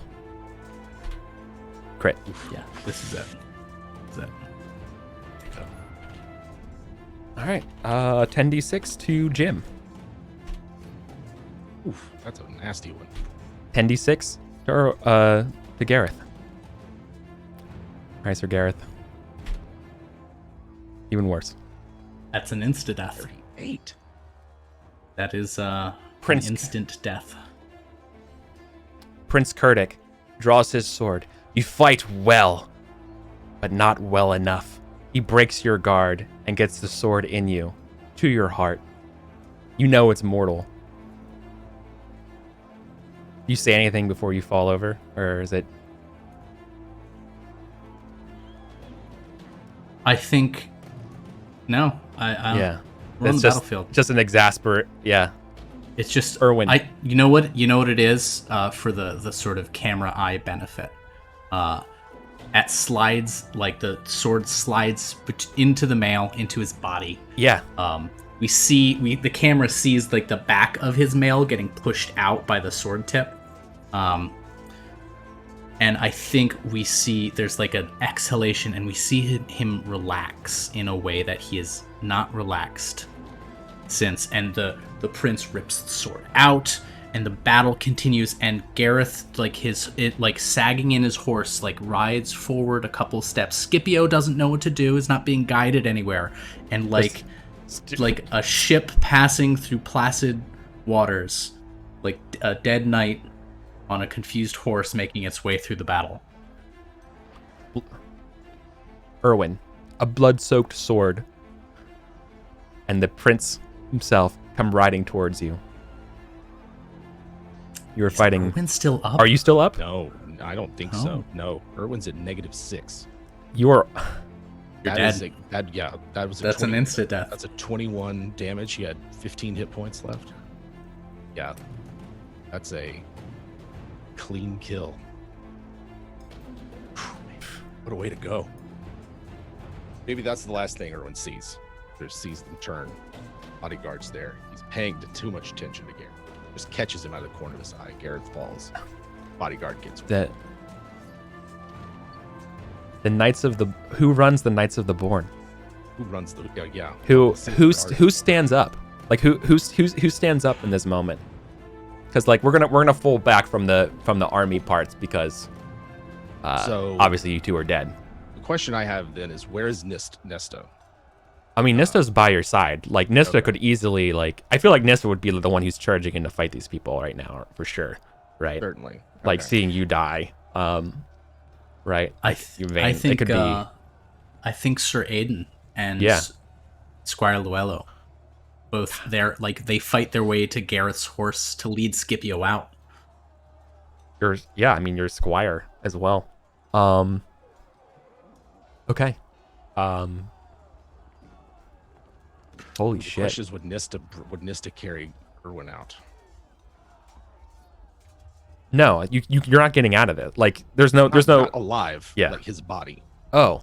Well, I feel like you guys are That's- literally surrounded. You pushed as deep as you could Mhm. until you hit steel. You are blunted, surrounded. Your knights have to basically fight Right there with surrounded to get out is like the only thing they can do. So like the concept of people getting out and surviving is going to be very, very, very difficult. So we're going to be rolling survival tests at the end of this, which will be pretty much everyone that you know was fighting for sure. And we're rolling a d6. On a 6, they're alive. Otherwise, they're dead. I think is how it's going to go. What? Yeah. Like they're basically go missing in battle. I feel Oh, we're gonna like start resolving some of the battle here and like assuming things happen because you guys are cut off, right? We don't know what's going on. wait. We What? have the bodyguard bonus with our followers. How does that work? Do you with an opportunity? Well, the presumption mean- is they're with us. So their whole Presumably. function, right? So There presumably followers- is to be get down, Mr. President. yeah, that like literally. So how it works is you presume them to Don't have do a this to loyalty us in chat. Don't. We're like the hope. loyalty, do it, loyalty. but- You have loyalty 15, right? Yeah. And you make a test for their loyalty, and that determines how many of your followers die protecting you. Right? And it's the difference between 1d6, 1d6 plus 3, or 2d6 followers. Oh, okay. Yeah, and then after the battle, you test to see who survived the get down, Mr. President. That's where the D6 thing comes then. Okay. Yeah. That's where I read. Okay. And and to be clear, the bodyguard bonus just lets us re-roll the combat. It just says a bunch of our dudes died protecting us, and we get a second bite of the apple. Okay.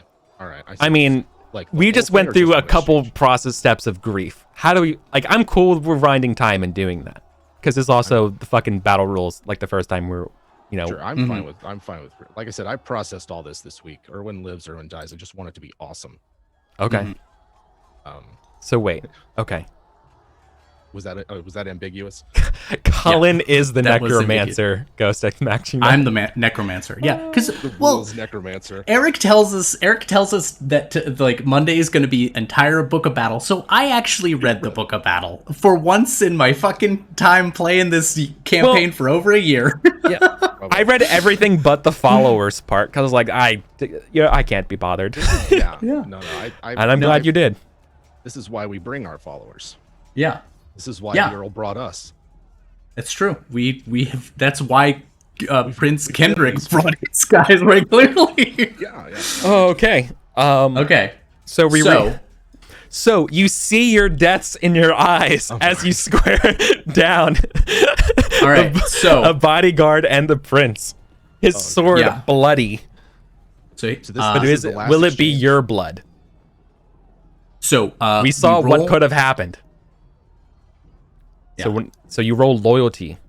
Yep, your we followers. roll loyalty. Regardless, we still get a second bite of the apple. This is just how many of our followers it costs.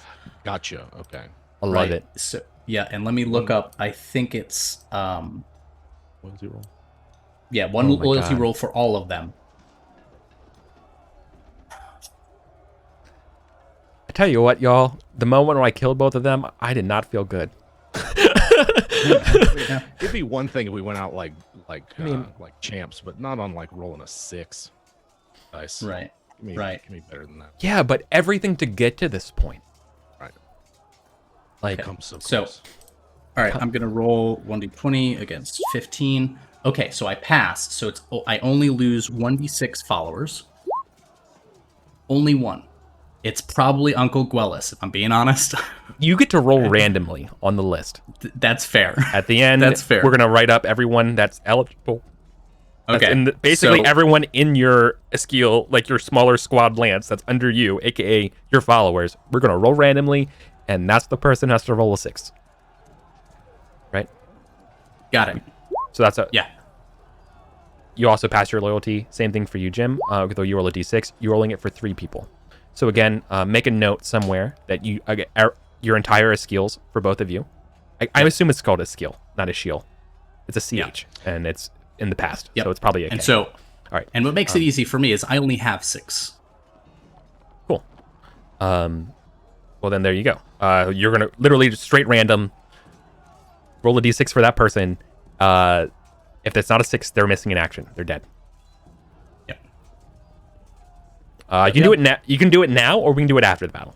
I mean, I'm gonna see who went down. So 1 or 2, it's a direct relative. 3, it's Aiden.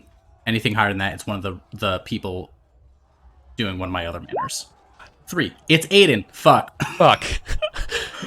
Oh my God. It's Aiden. It's Sir Aiden. Fuck, dude.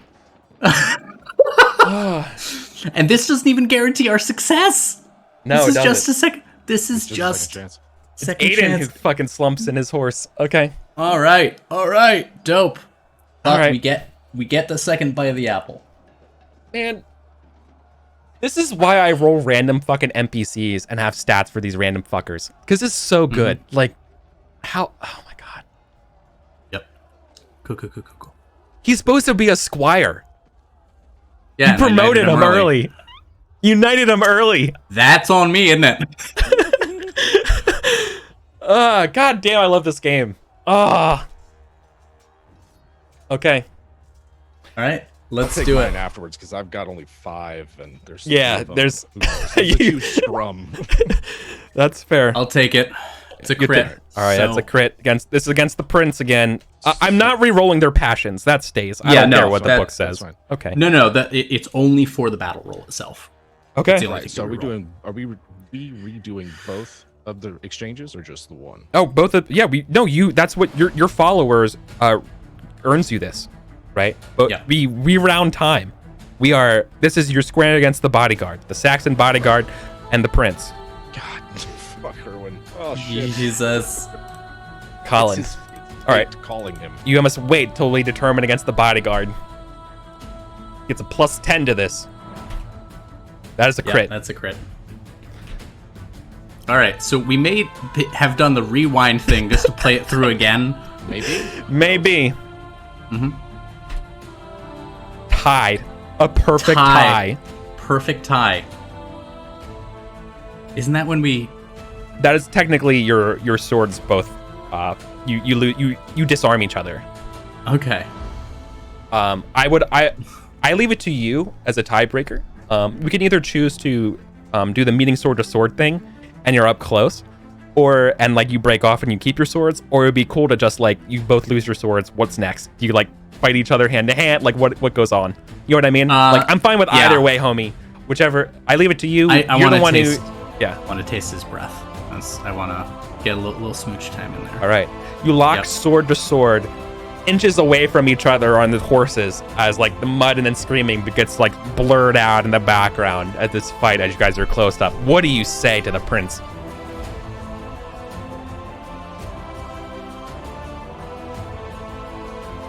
I dare do all that becomes a man. Who dares more is none.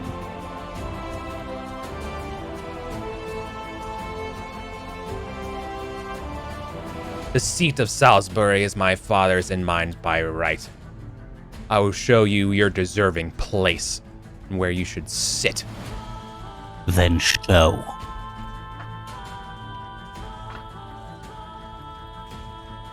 Yes, brother.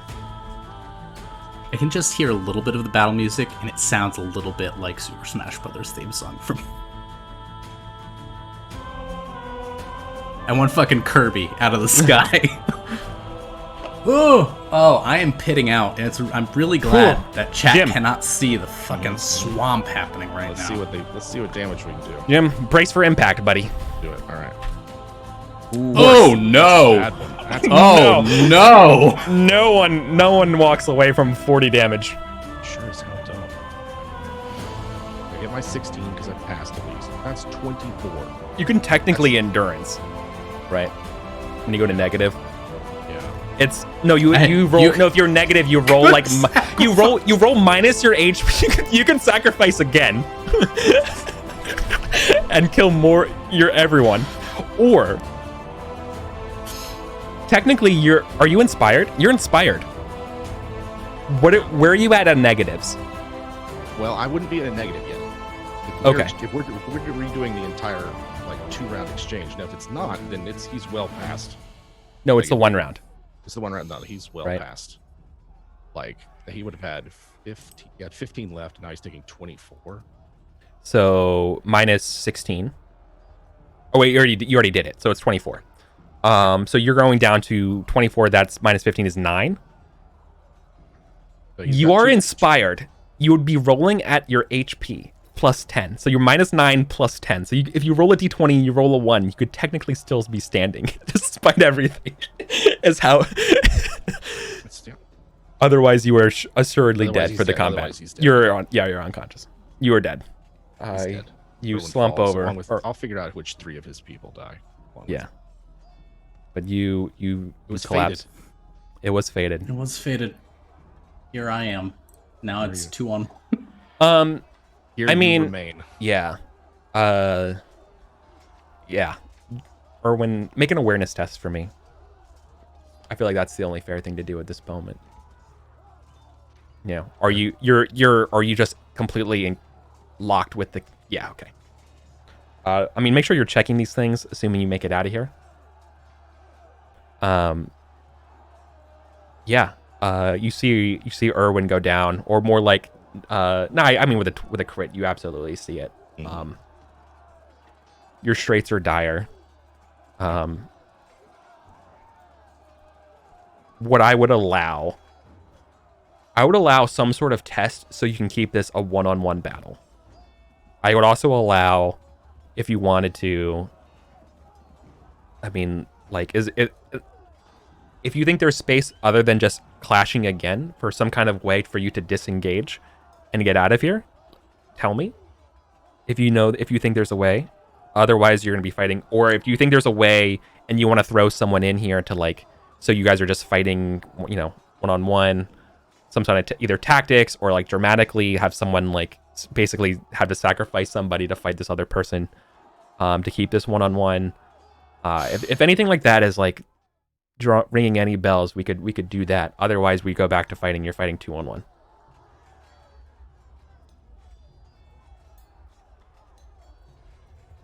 I want. You said that they're With awareness, I'm giving this to you. Yeah. Yeah. I'm gonna try and invoke. Be like, Damn it, dude. The let fuck. God, let God decide this between us. If I'm to die here, let God guide your blade. Don't roll me into the gutter like a drunk. The other bodyguard comes, right? And the prince like stays his hand. Yeah, we're dueling. I am still. Do we dismount for it? He doesn't ask you that, but I'm just asking you. Or do you duel on horse? I feel like getting off your horse is actually probably the thing to do.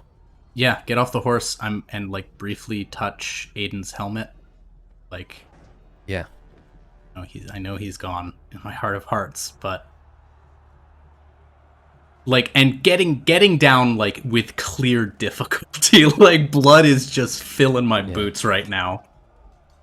I'm an old man, or an old knight.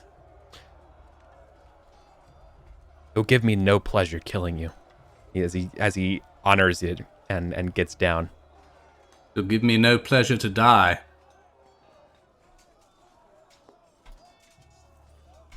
All right. What is your name? Any as you like, as you square up. Name. Sir Gareth de Winterbourne Gunnet, the Dauntless. Until now. I've heard of you. Gareth the Dauntless. Defender of Salisbury.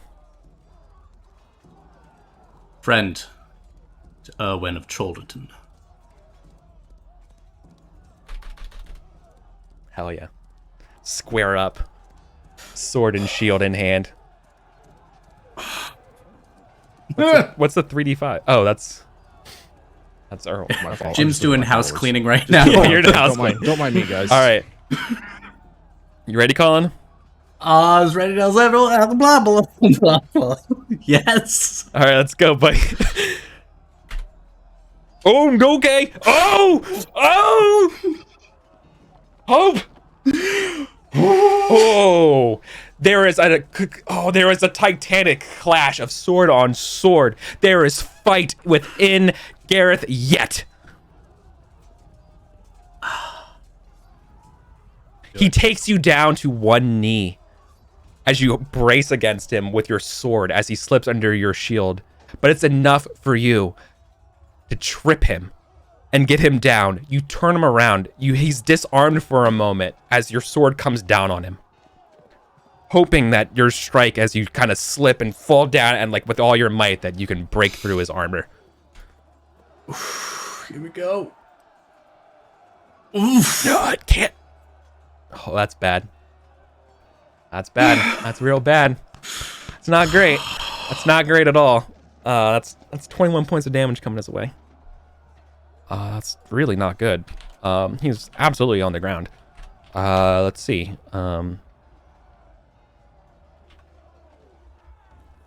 That is 21. That is one shy of a major wound. He wasn't hurt yet, so Yeah. that's the difference. We're on even footing now. We are. Yeah. So he doesn't actually have to do the mortal constitution withstand it, but he does. So you get him good, but it's not enough as he roars to life, throws. You're basically like on him, right? As like you stab your sword down through him into his gut. He roars. He ends up throwing you off. He grabs your own sword out of you as both swords hit the ground, and you like run through the mud and the horses as you grab your swords, as you both woundedly stagger, standing up, blood soaking red around the mud, as well as the soaks of your armor. You probably have taken off your helmets at this point too, because you're fucking hot as fuck and you cannot breathe, and you're literally just even with that cold breeze, because it's hot with the helmet on. You take it off, and it's just the cutting wind on the sweat. It's just exactly. And both of you get knocked off, and it's just gashes, and you're just ready to go. This is it. Here we go. I'll remember you, Sir Gareth. Someone should. He spits blood. Let's do it. Let's do it. Oh my god.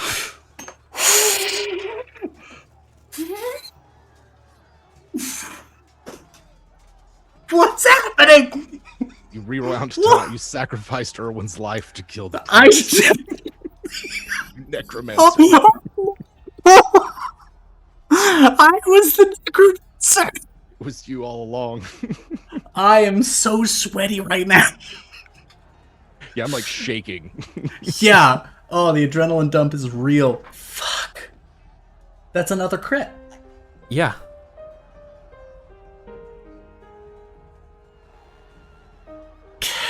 Get good, scrub.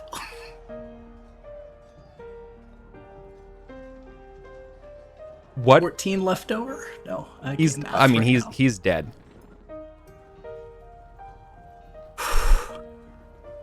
Gareth, you stalwartly march forward, knowing that this blow will decide the fate of yourself and Salisbury.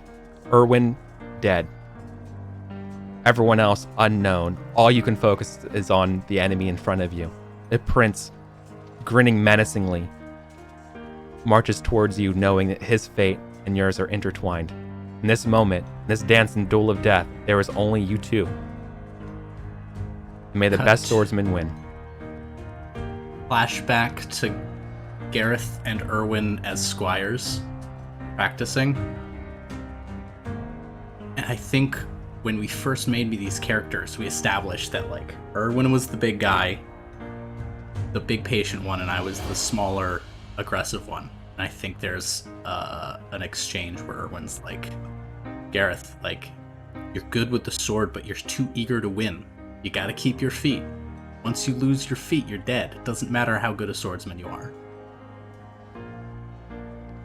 I think then that's what does it. Gareth settles into his stance instead of lunging forward like the prince does. The prince comes forward, and we see Gareth, back heel, digs into the mud, ready for the attack. A quick riposte, and it's over. Your sword through his neck. The prince falls, lifeless, in front of you. You draw your sword. You breathe deeply. Evelyn's... Sorry. I think... Yeah, I mean, honestly, like, it's probably, like, your family... Something like... Maybe it's Jim's voice, like, Erwin's voice. It's something, it's like, we remain. Goes through. Maybe it's a chorus. As triumphant... This is a bittersweet moment. Yeah. Right? Because we remain. Yeah. Even though Aiden is dead. We remain. Even though those retainers are dead. We remain. Even though my best friend like has the fallen. the voice of everyone lost in this battle, in this exchange. We remain. And there's still much fight to be had. Your battalion is leaderless. Surrounded. With the prince dead. But this fate is still to be decided. That helps. It helps. That's minus 10 intensity. But that's not into 0 yet. It's not. We need the 0 for them to break. Yeah. Oh my god. My hands are shaking. So importantly, neither Sir Malengel nor Sir Nesta were in those 3 who came to Erwin's rescue. The question is, are squires included in that pool? No, they roll separately. They roll separate. Okay. Yep. And that's only if you have them do shit for you. In this case, might be like recover your body. Yeah. Certainly. Yeah, that would be. All right, in that case, Pendragon. And I included Gwern, because Gwern is a lineage man, and even though he's a boy and not a knight, like, does that count as well? Wise, I'm just down to Nesta. Yeah. She's the only one that. Yeah, absolutely. No, they're part of your skill. Like, your men-at-arms, everybody, they're fighting. Yeah, they're all valid. They're all valid for this. Valid, except the squire. Okay. Yeah, so I would rather this list be long than short, for reasons. So, like, anyone you can think of. In fact, if they're not even, like, you know, in your group, like, I would, if it was me playing, I would risk my son in it too. Right? Just saying, like, outside the battle, not necessarily this, just fictionally elsewhere, right? Like, I would be willing to put anyone, all my contacts that are fighting on the line here when you roll that. It's kind of, even though it doesn't make perfect sense for how it works, that's how I would roll. So, like, I would be in favor if there's a question of should this person be on the list, just so you know, I'm coming from absolutely. Okay, that's just how I roll. I can think of several he would want in. But again, like Sir Miff. Yeah. Mm-hmm. Right. So, like, any of the upperborn, from the upperborn, like upper shoot. God, my brain is like emptied itself of everything. I know. Except for Me too. I couldn't even fucking remember fucking Garrett's wife's name. I literally can't even. My brain is just in this moment. Elaine. Elaine is my ex, and Angarad is my current spouse. I know. What are the three, like Sir Sigbert? Sigbert? Yeah. I mean, any Knight of the Born is okay. Right. You can just list off the houses, and we can retroactively figure it out. To be honest with you. All right, I got a list of their houses. Oh my god. God damn it. Importantly, Nesta is still up. Yeah. All right, Colin, Nesta you're assuming Nesta is a fucking PC in their own game. Our own thing. Somewhere. All right. It's not a triumph. I think it's a win. No, it's not. I think we're gonna match it and we're gonna call it a win. So I do get 100 glory for killing the battalion commander. Yeah, the prince. Yes. Double it because of everything.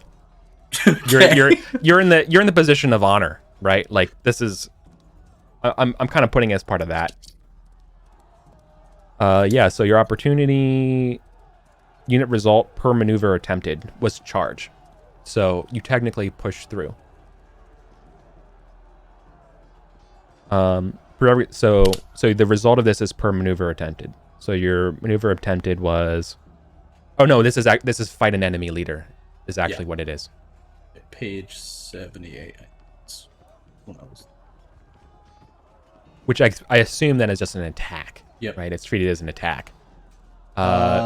Which means -2 in 10, a normal win. So you don't move. It's a normal win. Yep.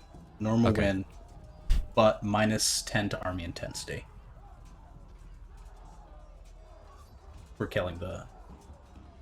Yes. They're down to that's 2. That's the army. No, that's the. Oh, it's 15 if it's the army commander. It's 10 if it's the battalion commander. Yeah. So it's 10. They're down to 2. This could be over. 3d6 minus 10.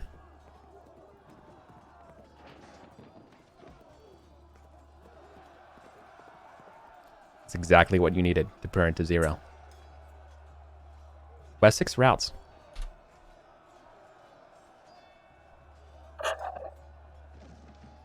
Salisbury is against all odds. Saved. What price the victory? And in the words of Jabba the Space Gangster, and what will you do when you stand on this field of your dead, the only one remaining? What will it mean? Will it have been worth it? Will remain. So I think there's going to be, we got to do some tallying of who's alive and who's dead. But like, should we do that today? Like, I feel like this is kind of a lot, and like there's obviously there's the grim accounting that must be done, but we don't necessarily have to do it today. This might have been enough if you want. I do want as the enemy's quitting the field, I want Gareth to find Erwin's body and like pull it into his lap, and if Erwin has any last words or last exchange. Yeah, of all the thinking I did this week, that didn't. Yeah, I imagine your squire has you pretty well marked out. Yeah. Bring on the spreadsheet. Yeah, we're not doing fucking winter phase after Hang on. Yeah, right. We are. I do want to know one thing before we do, but let's finish this first. Let's do the scene for sure. So he's coming in and out of consciousness, right? Like got lit up. You're dead. Yeah, you're mortally wounded. Yeah, he's mortally wounded. These are his last moments. Basically, your passion's the only thing that's keeping you going at this point. Yeah, and seeing sort of Gareth there, I think that Erwin is just gonna like grab him as tight as his blood-drained hand can, and just like hold on to Gareth as long as he can, because he doesn't know what's going on. His friend is here. Gareth is gonna like physically pull Erwin up chest to chest so we can feel each other's heartbeats, and he's gonna hold him there until that heartbeat stops. And the scene is that you guys are just embraced, tears coming down, and then we see in Erwin's other hand a grip begins to let go, and the rose falls to the ground to the mud. And that's the battle. Very good. Very good. Literally, Way to go. Literally, this is fucking awesome. This has literally been like probably one of the best role playing game sessions I've ever had in my entire life, for sure. Easily. I'm I literally feel- fucking like inches from just crying from joy. I feel so rewarded and punished for knowing the rules for once. we won, but at what cost? At what cost? God, dude. Fuck, man. That's so good. My fucking partner is gonna be so smug. Gonna be so fucking smug. I was like, I feel it. This is the time. If ever. And my partner's like, yeah, you say that all the time. I'm like, no, but this Shit, man. I'm sorry you had to lose Erwin, man. That's fucking sorry, dude. No, man. It sucks in the It's your dude. I've been with him so long. But I was thinking about this all week, right? Like, I didn't want to get too attached, right? Yeah. He's gone. His life was always forfeit. The minute he took an oath, he was dead. And that it's only his oath that provides everything for him, right? That's why he's got the manor. It's why you get to play Gorthrin. I'm hoping Gorthrin survives. I am willing to put it up to the roll of a die, but we don't have to do it today. Yeah, you don't have to if you don't want to. I told you that's how I would play, but that's not how you have to play, homie. I wasn't going to roll on my followers, but just if there was a generic like survivors afterward. Make sure you have a spare PC somewhere if Gorthrin's being wagered. Yeah, you died a good death. Yeah, it's very satisfying. I know. I'm happy at like. It's still sad, but it's also like it's fitting. It's suiting. It's fitting. Like playing Nista would also be badass as fuck. I mean, if I had to like write out it's your choice. It's your prerogative, homie. You can play whoever you want. Sorry, go ahead. No, I was gonna say if Gorthrin didn't survive the battle, which I feel would be interesting from like a family, like the tale of this family across decades could be an interesting thing, because that would represent like Gorthrin is Erwin's kid by Glessic. Yeah. And all the other children they have are by Lady Great. So it would be this sort of, that line of the family would end there. But I don't know. Let me think about it. I'm sure. Look, I don't after something like this, don't make any rash decisions, homie. Oh no. This was so intense. I loved every minute of this. This is fucking wild. Oh man, what a way to go. I don't think I've ever had a character go out that spectacularly, and also just that reaching for the chalice of glory. Right. Like better that than killed on the way out somehow. Yeah. Vord 99. I was once at a convention where Greg Stafford was talking about how the point of Pendragon was to experience mortality as a certainty for your characters, as it is for us. I'm straight. Yeah, we did. Oh yeah. And unlike real life, we have the ability to make sure that mortality has meaning, as a substance which outlives us in a way that we are not necessarily guaranteed in real life. I mean, we are making stories and things real out of bullshit.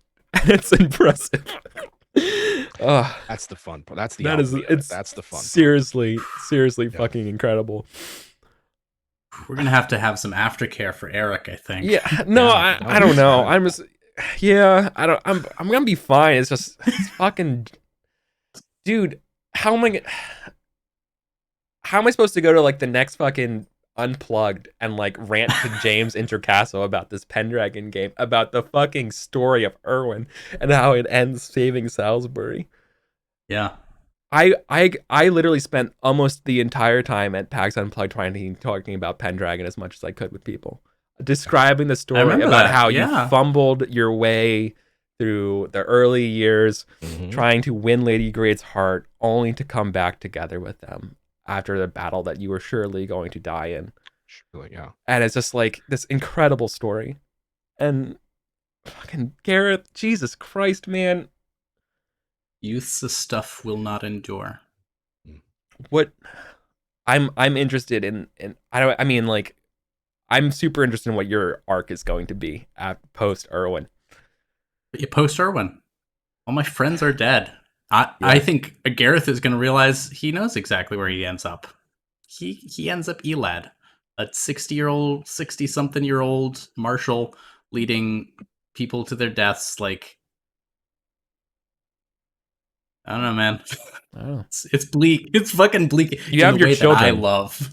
Yeah. You have but my the future. No, they have the future. True. I led them there. It's not my future anymore. What's the name of that book? We were young once and soldiers. Man, That's how it is. This is why we play role-playing games, man. That's some good shit.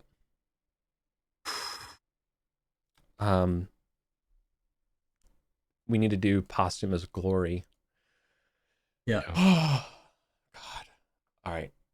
For the remainder of the battle, I think it's going to be pretty easily to say that 1,000 glory for posthumous for you, Irwin, leading the decisive blow, even though you didn't win and kill the, like, sure. You're the commander of this. You're getting the decisive, the lion's share of the glory. And here I was hoping this would be Garrett's opportunity to catch up. Man, I'm still Garrett not at 7,000. Gareth, True, you're we're also still, relatively we're still the same. Yeah, you're also getting 500 glory, as sort of the remaining rounding up of glory of the rest of the battle and you winning it. So, right? 500 more or in toto 500 for the battle. How much did I give you last round? I literally don't remember. I've been keeping a running tally. I currently have 300. 200 for the prince, 50 for the 2 fights. Yeah, 500 for the remaining of the battle. Right. Basically, right, it's 250 for the battle times 2 for being the honor guard and kind of winning it. Right. Okay. That's sort of how I'm imagining it going. 800 glory. For this is easily. I mean, the only reason why you wouldn't get more is because Irwin upped you. Yeah, that's fair. I'm not dogging it, dude. Saving Salisbury is a cool 1,000 glory. Like that's not a hard math to do as a GM. You went against it. Like what else is there to say? That's how you get recognition. Okay, so I do cross the 7,000. You do. You cross the 7,000 Rubicon. Your son's getting his own share of the glory. So I think he's getting 250 for this battle. In addition, he gets 10% of he gets 9. What is it? You just divide by 10, right? Yeah, 10% of the final glory. Gets 2,000 for being knighted, and then 10%. Oh God! I think I just fucked up my wrist. Oh shit! Just being tense here. Oh no! I don't know what I just did. This right. sucks. Okay. I'm gonna need a fucking brace after this. I can't move my hand. All right, let's call it here today. Let's figure this out afterwards. Yeah. Everybody, I'm in a staggering amount of pain now. We just actually hurt ourselves somehow. I don't know. There's a lot going on. We have things to process. Thank you all so much. We're gonna wrap up. There's not gonna be any shout outs for the tonight. This is it. We'll be ready. If you don't know where to find here. us, Yeah. I don't know what to tell you. God damn. Take care, everybody. Okay. Bye.